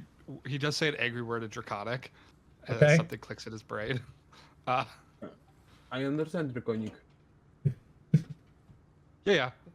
Just an And- angry thought in his brain. He's just like, God damn it. But in Draconic. We're missing something here. The rest of the crew is kind of just going about their. They're keeping watch for shoal water. They're being extra attentive right now. The captain's going over the charts with the navigator. The first mate is on the helm. The sail mistress and boatswain are both topside in the two respective crow's nests. All the rest of the crew are basically keeping eye out for disturbances on the in the water nearby or ships on the horizon. Okay, so Kibo is going to look towards Garrick and Spike and kind of just nod his head to like motion them back towards downstairs, and then again silently try and cast message over to Varys and just say, the timeline matches to when we opened the box. We must have missed something. We're gonna go check. I'm gonna take Garrick and Spike and double check. If you can keep the crew away for a time, we'll see what we can find. All right. I'll just nod back and I guess head over to where everybody's like gathering and do exactly that. I'll just try to keep them talking about what's gone wrong and make sure they're not going away. Just keep proposing alternate solutions. Or anytime someone tries to like go. So, And, I did fix the ruler for this map. All right. okay. So you actually get distances. So you're heading back down? I nodded over to Garrick and Spike to follow me Yep. back down. Okay. So Spike, Kibo, and Garrick are going down. So I need to do some fun here. I'm going to put you guys off to the side here. I've not heard anything back. Kibo. So Kibo, Garrick, and Spike are downstairs.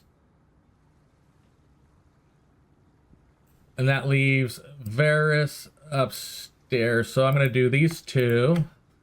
And I am going to call on the Fates.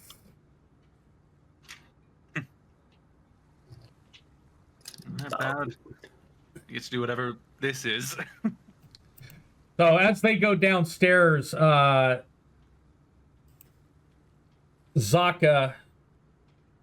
let me make sure that's, yeah, Zaka comes up and stands next to you, bowed, and he's like nodding and mumbling underneath his breath. And because you understand Draconic, you're able to kind of understand what he is saying. When the world was wound, the silence stood. 3 voices called from stone and wood. With name unspoken, with truth unknown, we sang the cage of thought alone. By light of dawn, by waning star, we sealed the mouth with sacred scar. Let memory sleep where the earth forgets, where the song begins, the sun resets. And he's saying this over and over and over again. Hmm.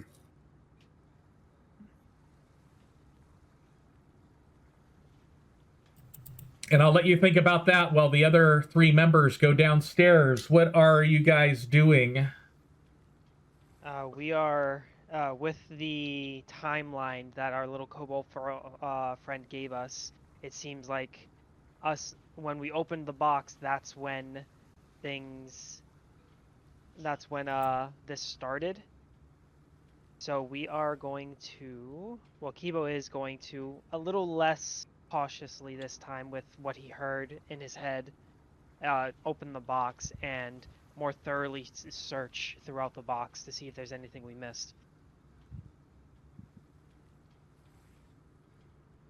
I would like you to do, let's see, we're going to do a wonderful thievery. Oh, wrong person. Kibo. Kibo is going to do a...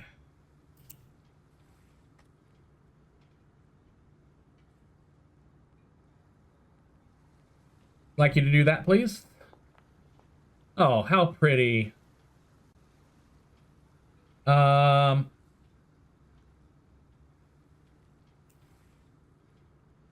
You, as you're going through there, there's still the 3 obsidian charged carved chunks that are in there that nobody identified that you put back in, but you do notice at the very bottom of the crate is actually a false bottom. Okay, he'll definitely open that up.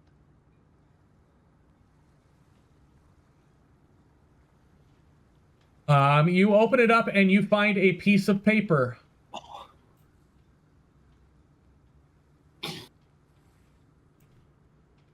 You gonna take it? I'm going to first look around and check that it's not trapped in any way. Go ahead and we're gonna have you do da ba da ba ba ba and da da da da da da.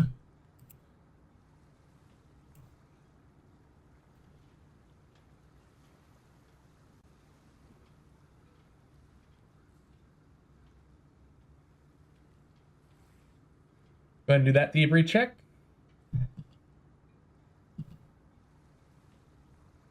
Can you see it? No, I can't. Okay. Oh, because when I say to do it blind, it goes to me that way. So let me try it this way. We're gonna go Kibo thievery. Just a generic thievery. I would like you to do it as a blind GM roll. Oh.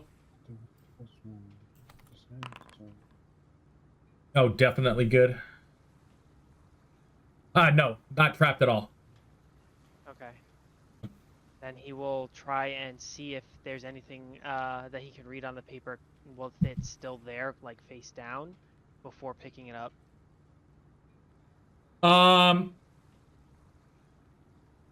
It appears to be in some sort of code. It's not, it's in common, but it's coded. Quoted common. It's in common, but it's gibberish. Can I attempt decipher writing? Sure. Society? Yes.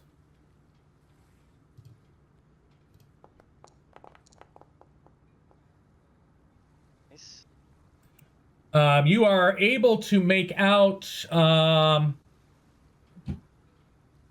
at least one thing. It appears to be a list of drop-off locations. One of them you're able to decipher.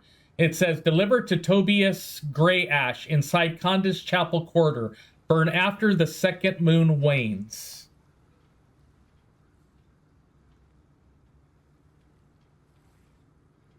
Well, it seems we found the contact in Boba. Yes. With the ley lines, like you said, Spike, I don't think throwing these overboard is going to be much of an option right now. No, not anymore, unfortunately.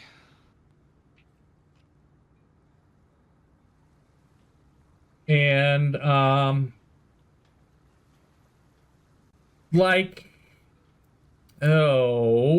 see. What skill would that be?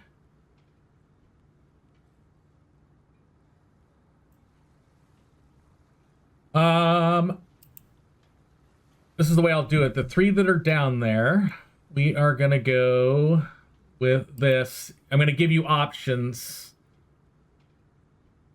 Alrighty.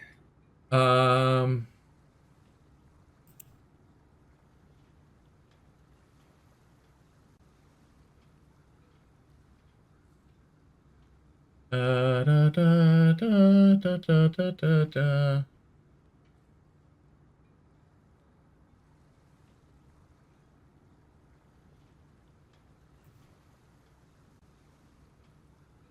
Actually, I'm going to make this one. And those two, oops, I didn't put the roll on there. Dang it.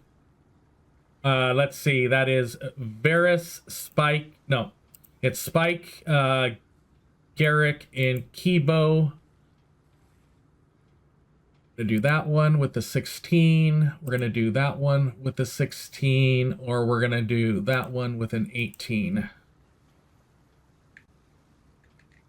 And we're going to click roll. There's a drop-down menu. It's either nature, survival, or society with different ones. Pick the one you want to do and click roll.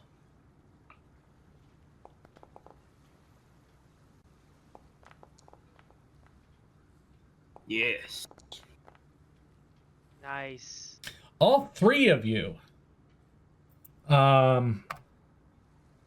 know that the second moon wanes on the 9th.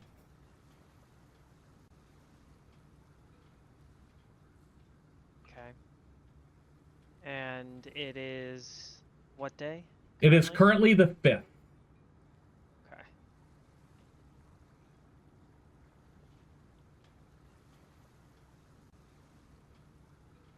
Okay. You do it as part of your thorough search.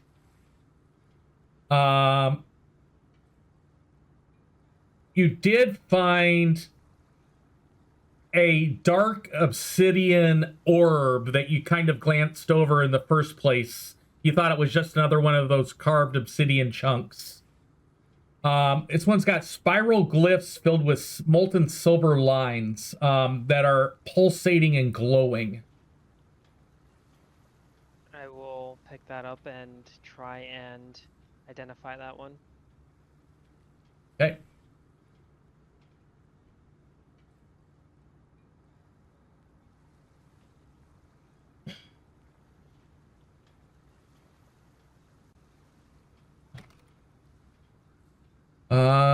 Go ahead and roll an Arcana check, please.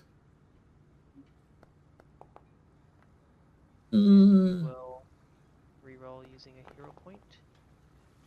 No way. Oof.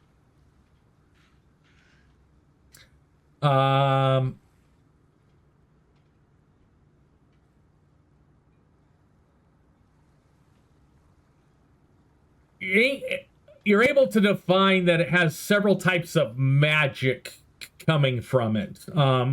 Primarily divination, with some threads of necromancy.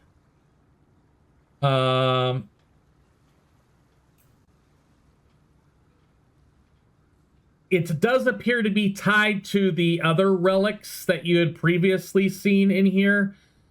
Some sort of tie to the Whispering Choir.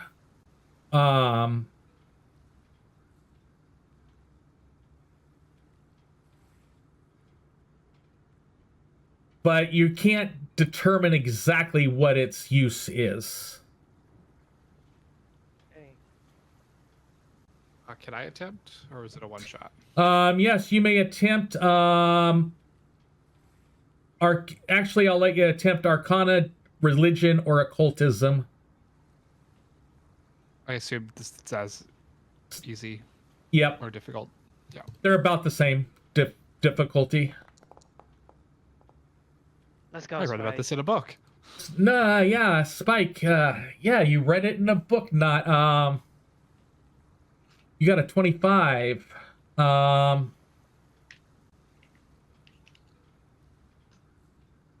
As you go to identify it, syncing up your energies with the item, a third verse comes directly into your mind. We sang a void before the dawn, where time is teeth and stars are gone. From coil to hymn, from word to flesh, the choir feeds where thought is fresh. The name returns where none remain, the godless spell is struck again. One mouth to echo, one to bind, and one to eat the waking mind. I would like you to... we're gonna do this. And... do that. You didn't get that, did you? Nope. Nope. Because I still have that set on blind. So we're going to try it again. Public roll. Will. And request. Now did you get it? Yes. Yes, a will saving throw. Sick. Strong will, baby. Just roll good. It could be both. So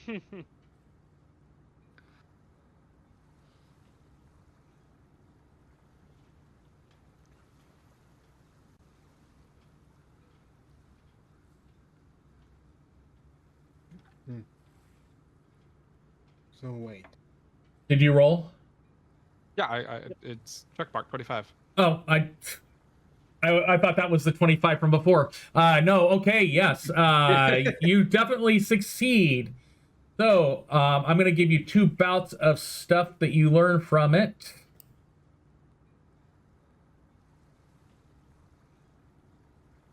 Now I feel that what I heard is the first virus. The second virus was in the book, and the third virus is what you're listening right now. Oops. Copy. So the first, Control A, Control V. The first information you learn,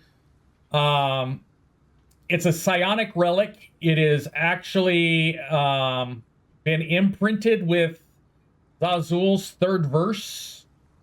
It seems to be emitting magic because of exposure due to ley line spirals. It radiates divination and enchantment auras. It is bound with forbidden pre-rising harmony magic derived from worm chant rituals. This is not an item of castable power. It is a song trap. Echo inside can listen back. You get that from it. And because of what you rolled,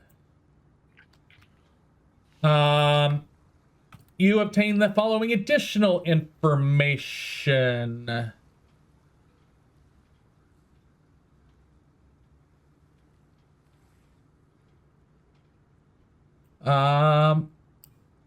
These 2 things. Control A, Control V, and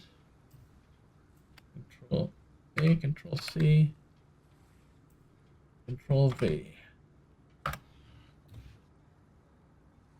Oh boy. We're gonna delete that. I gave you way too much.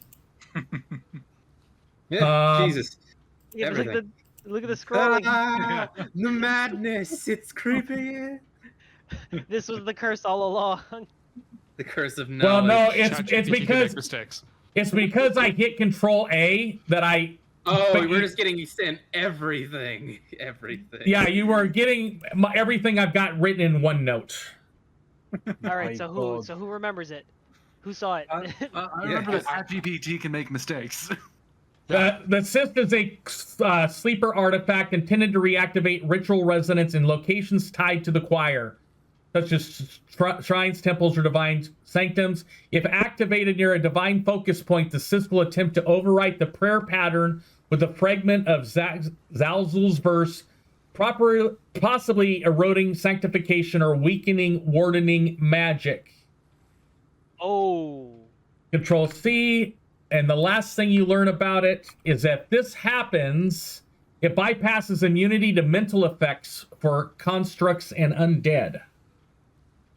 Hmm.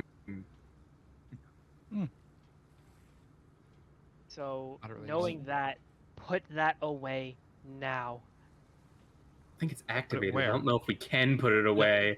I don't I think think- putting it away and doing it does anything. What I happened think, like- is the ship, when it went over the ley line, ley line. activated this. It wasn't necessarily you guys disturbing it, but you found what was the cause. And it disturbed the ley line overwriting it. It basically caused some sort of harmonic feedback between the ley line and this artifact.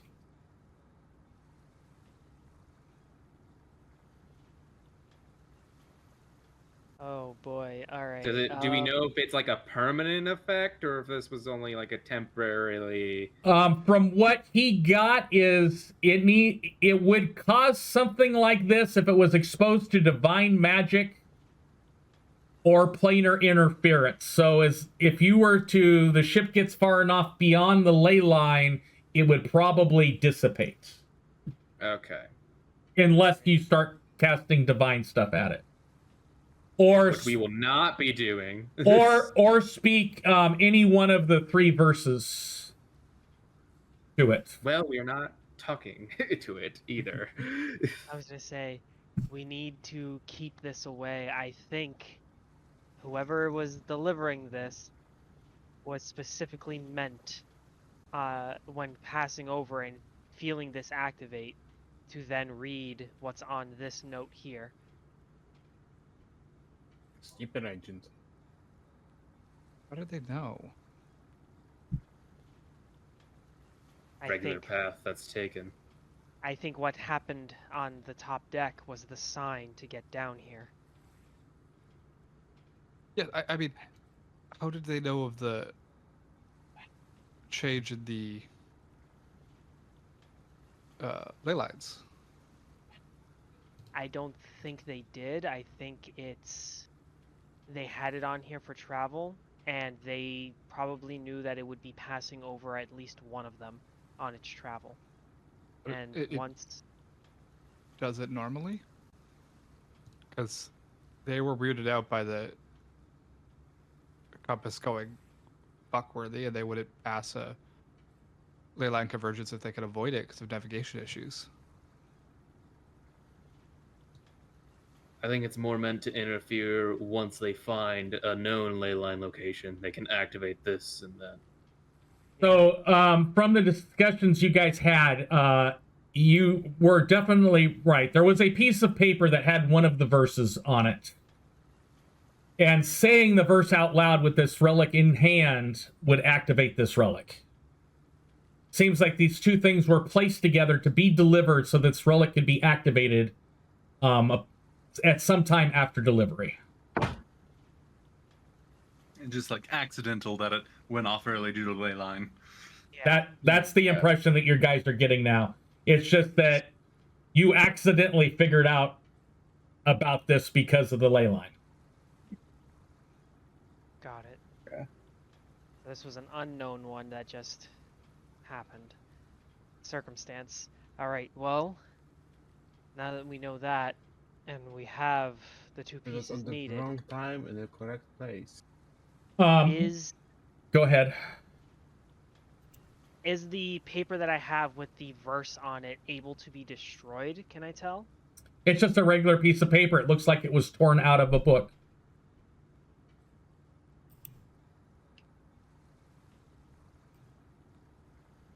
Yeah, Kibo will take the paper and with ignition burn up the paper with the verse on it.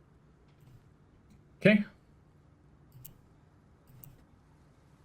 And completely destroy that. And once that's destroyed, I'll look at the relic and just say, that I think is going to be much harder to destroy. That we might have to keep with us and deliver it to a safe place.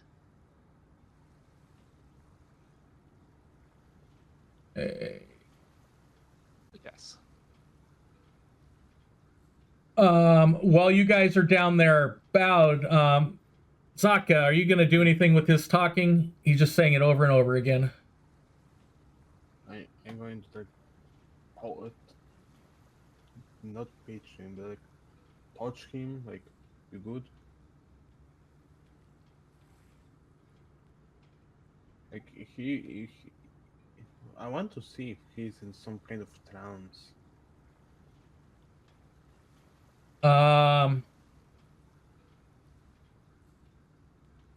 I would like you to either do a religion or occultism check.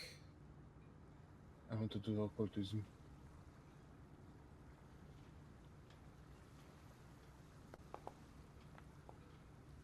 Oh, time for that hero point. Yeah, can I reroll that? Yep.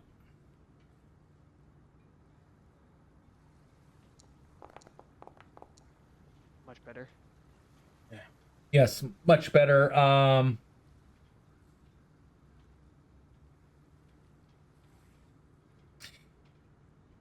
You reach down to see what's up with Zaka, and as you do, the words that she is saying you're hearing them from her mouth as well as inside of your head, and you get a vision of a temple in Kanda. It's altar warping with worm-like spirals. I will make sure that this thing won't happen. By my blood, by my heart, and by my body and spirit, I won't allow it. Not when I am alive. No, this won't happen.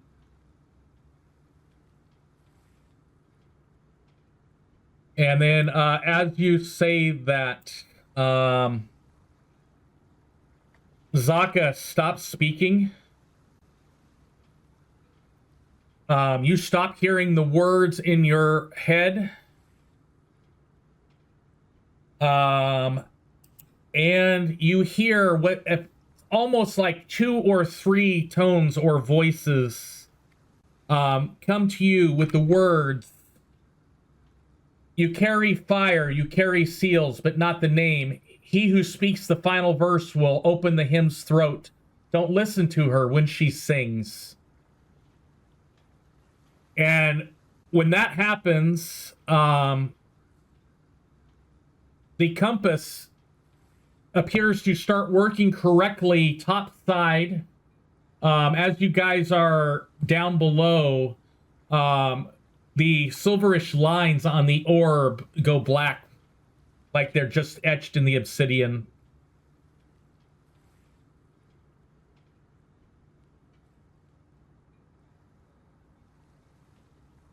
Well, that's happening, can Kibo try and identify the other slabs of obsidian? Yes, you may. Those are very crate contents. A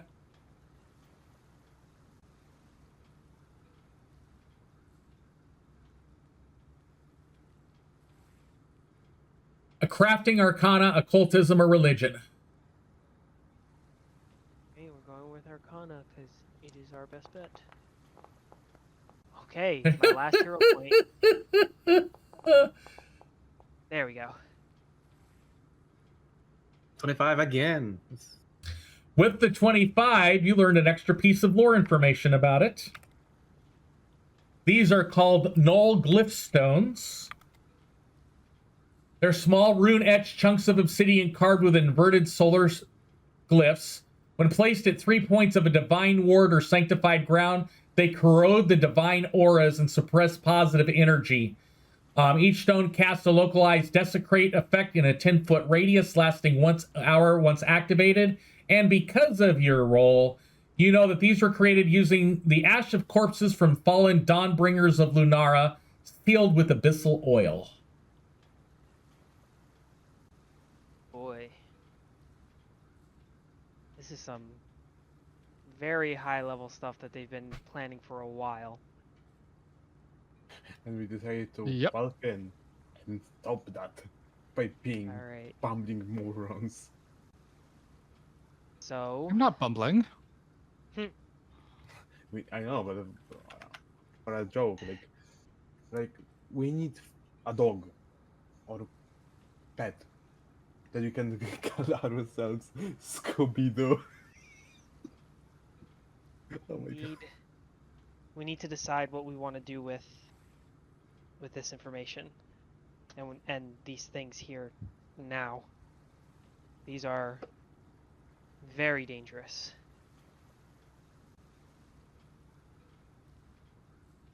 What are our options? We can hide it, but they're easy to find as they're magical. We can. Well, Don't think we try can and destroy it.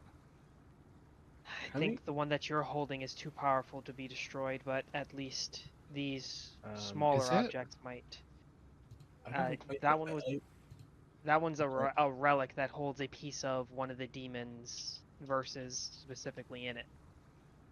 Okay, I have one question. What if we tried? What if we have the dispel magic scroll? I haven't don't used think Yeah. you could dispel this one. It's Not on outside this of one. it's outside of castable magic. Yeah.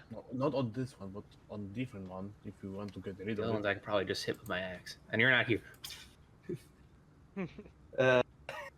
I mean, we can remove the ashes and the oil by just dunking the holy water. Just And I soak don't it. think that's gonna do anything. Agreed.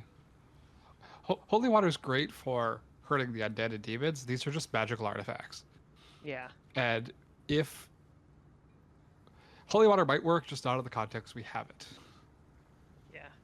I think destroying most of these and keeping one of each as a way to prove our findings is the best course of action here. Agreed. So Kiva will look towards Garrick, and we will keep one of the obsidian chunks, one of the statues, and the relic. Aren't each of the The statues a orb. different statue, different thing? Yeah, they're all a different thing, but that's just that we just need one to show, like, we found 3 more of these. We destroyed them specifically because we know what this can do. But we need at least one to prove what we found. Because if we just go there empty-handed and say, yeah, they had all this stuff specifically couldn't we planned against you. Couldn't we show them the broken ones? Well, yeah, we can keep the other broken too, but we should at least keep one intact so that they can discover what we've discovered on their own merits, so that they know we're not lying. keep enough to make them realize what is it, even if they know when they are in the cold of Orcus, but keep small enough that they I- cannot do anything with them. You're not here. You're up top. Yeah. But I think that's the best course of action. Agreed. And Kiba will line up the two statues and look towards Garrick to smash those, and Kiba will take care of the two obsidian chunks. You're trying to destroy the statues? Yes. Let me go back to my crate contents. We are destroying 2 of the statues, 2 of the obsidian chunks, and keeping 1 of each.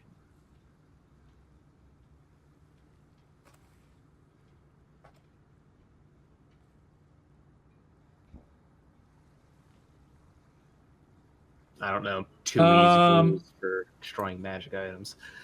Yeah.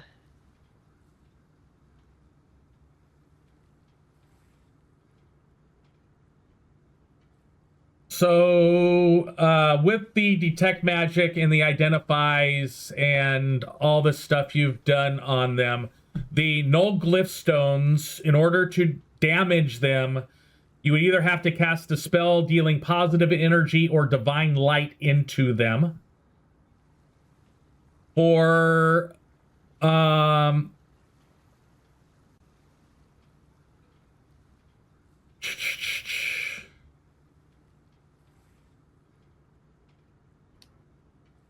two of the statues can easily be broken. The third one, it's going to require something extra.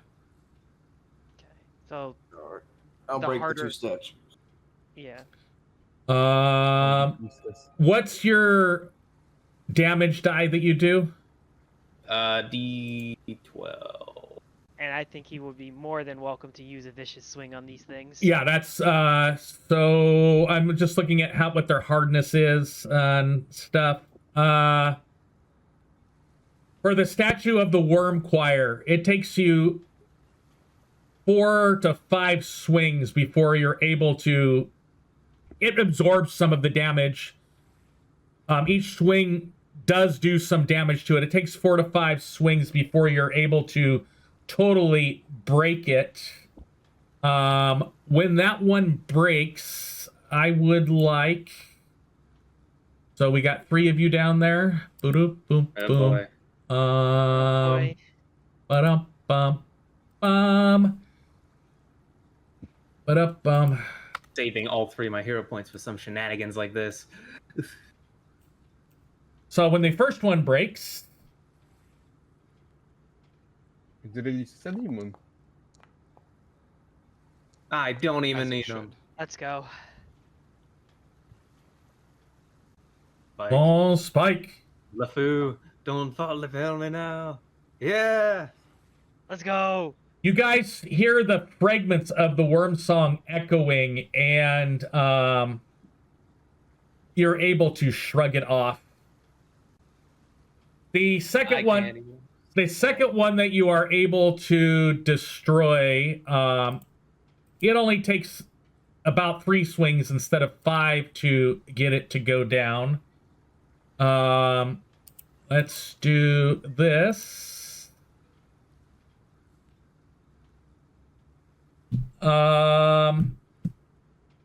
Another will save. No. Oh.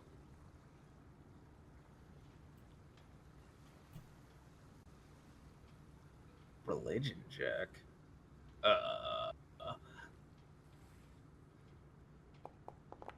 this might be a problem for us. Yeah, I'll try. Ooh. I have to. 16, I pass. Oh, you passed? I think so. Yeah. I don't know. It doesn't tell me after I. Yeah, reroll. 16 was the DC. Yes. How do I re-roll with the hero point here? You have to right click. right click the 8. Or Ah, there we go. Yes. Hey. Oh, Oh, unfortunately, boy. Kibo. Yeah, this isn't going well. On this one. so, Spike, you definitely know what it is. Garrick, you feel what happened when you broke it. But Spike, you understand that breaking this left behind a residual psychic stain upon the three of you. Any caster who attempts to regain spells for the next 24 hours will be stupefied 1. Ooh. Oh, well. Even if I failed that one. Good thing I have my spells Even already. if we succeeded? Oh yeah, you guys succeeded, so it doesn't affect you. So Spike, yeah, you're not going to be affected. Kibo, if you had any spells, you would have been affected. Hey, I haven't used Um, any spells, so I'm not regaining any on this sleep. So but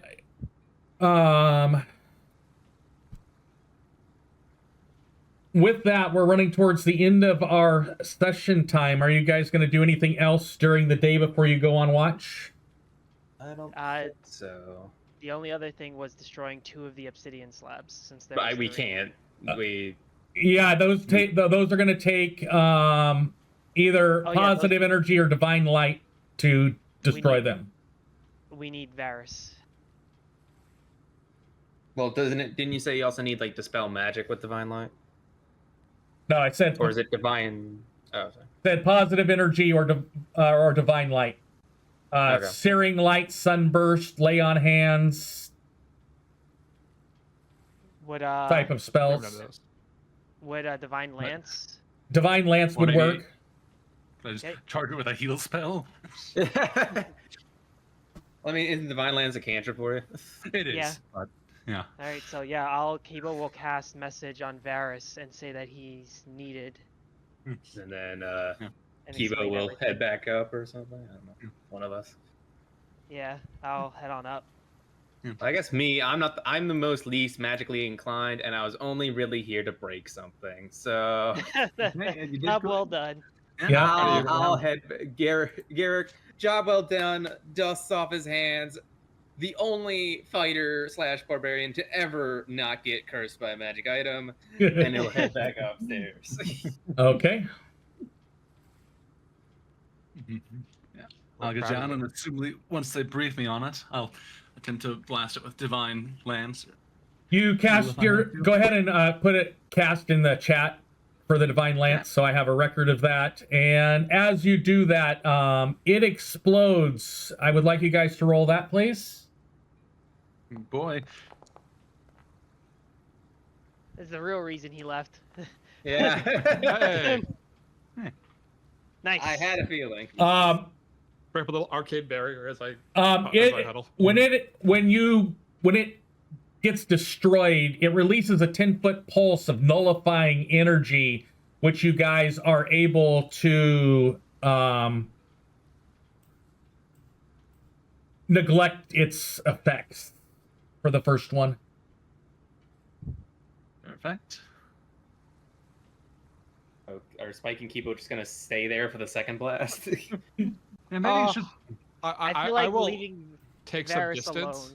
alone. Like I'll get out of the. We know it's 10 feet, Yeah, so I'm gonna but- get out of that 10-foot blast radius. Okay. I'll just Yeah. back up. In case if Kibo goes down, if Varus goes down from this, somebody should be here to like Well, catch him. well, also divine lance is 60 feet, so he can get out of the Okay. radius of it. In theory, There yeah. you go. Go ahead and put your divine lance in there one more time, and it will be destroyed. Perfect.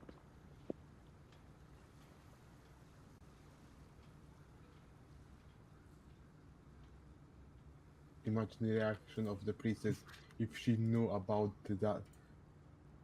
I should probably. Of the Yeah. of Harry. We should Probably let inform know. her. I would tell. Hey, we destroyed evil artifacts. It's good freeing up that dust from the whatever they were doing. How to say it nicely?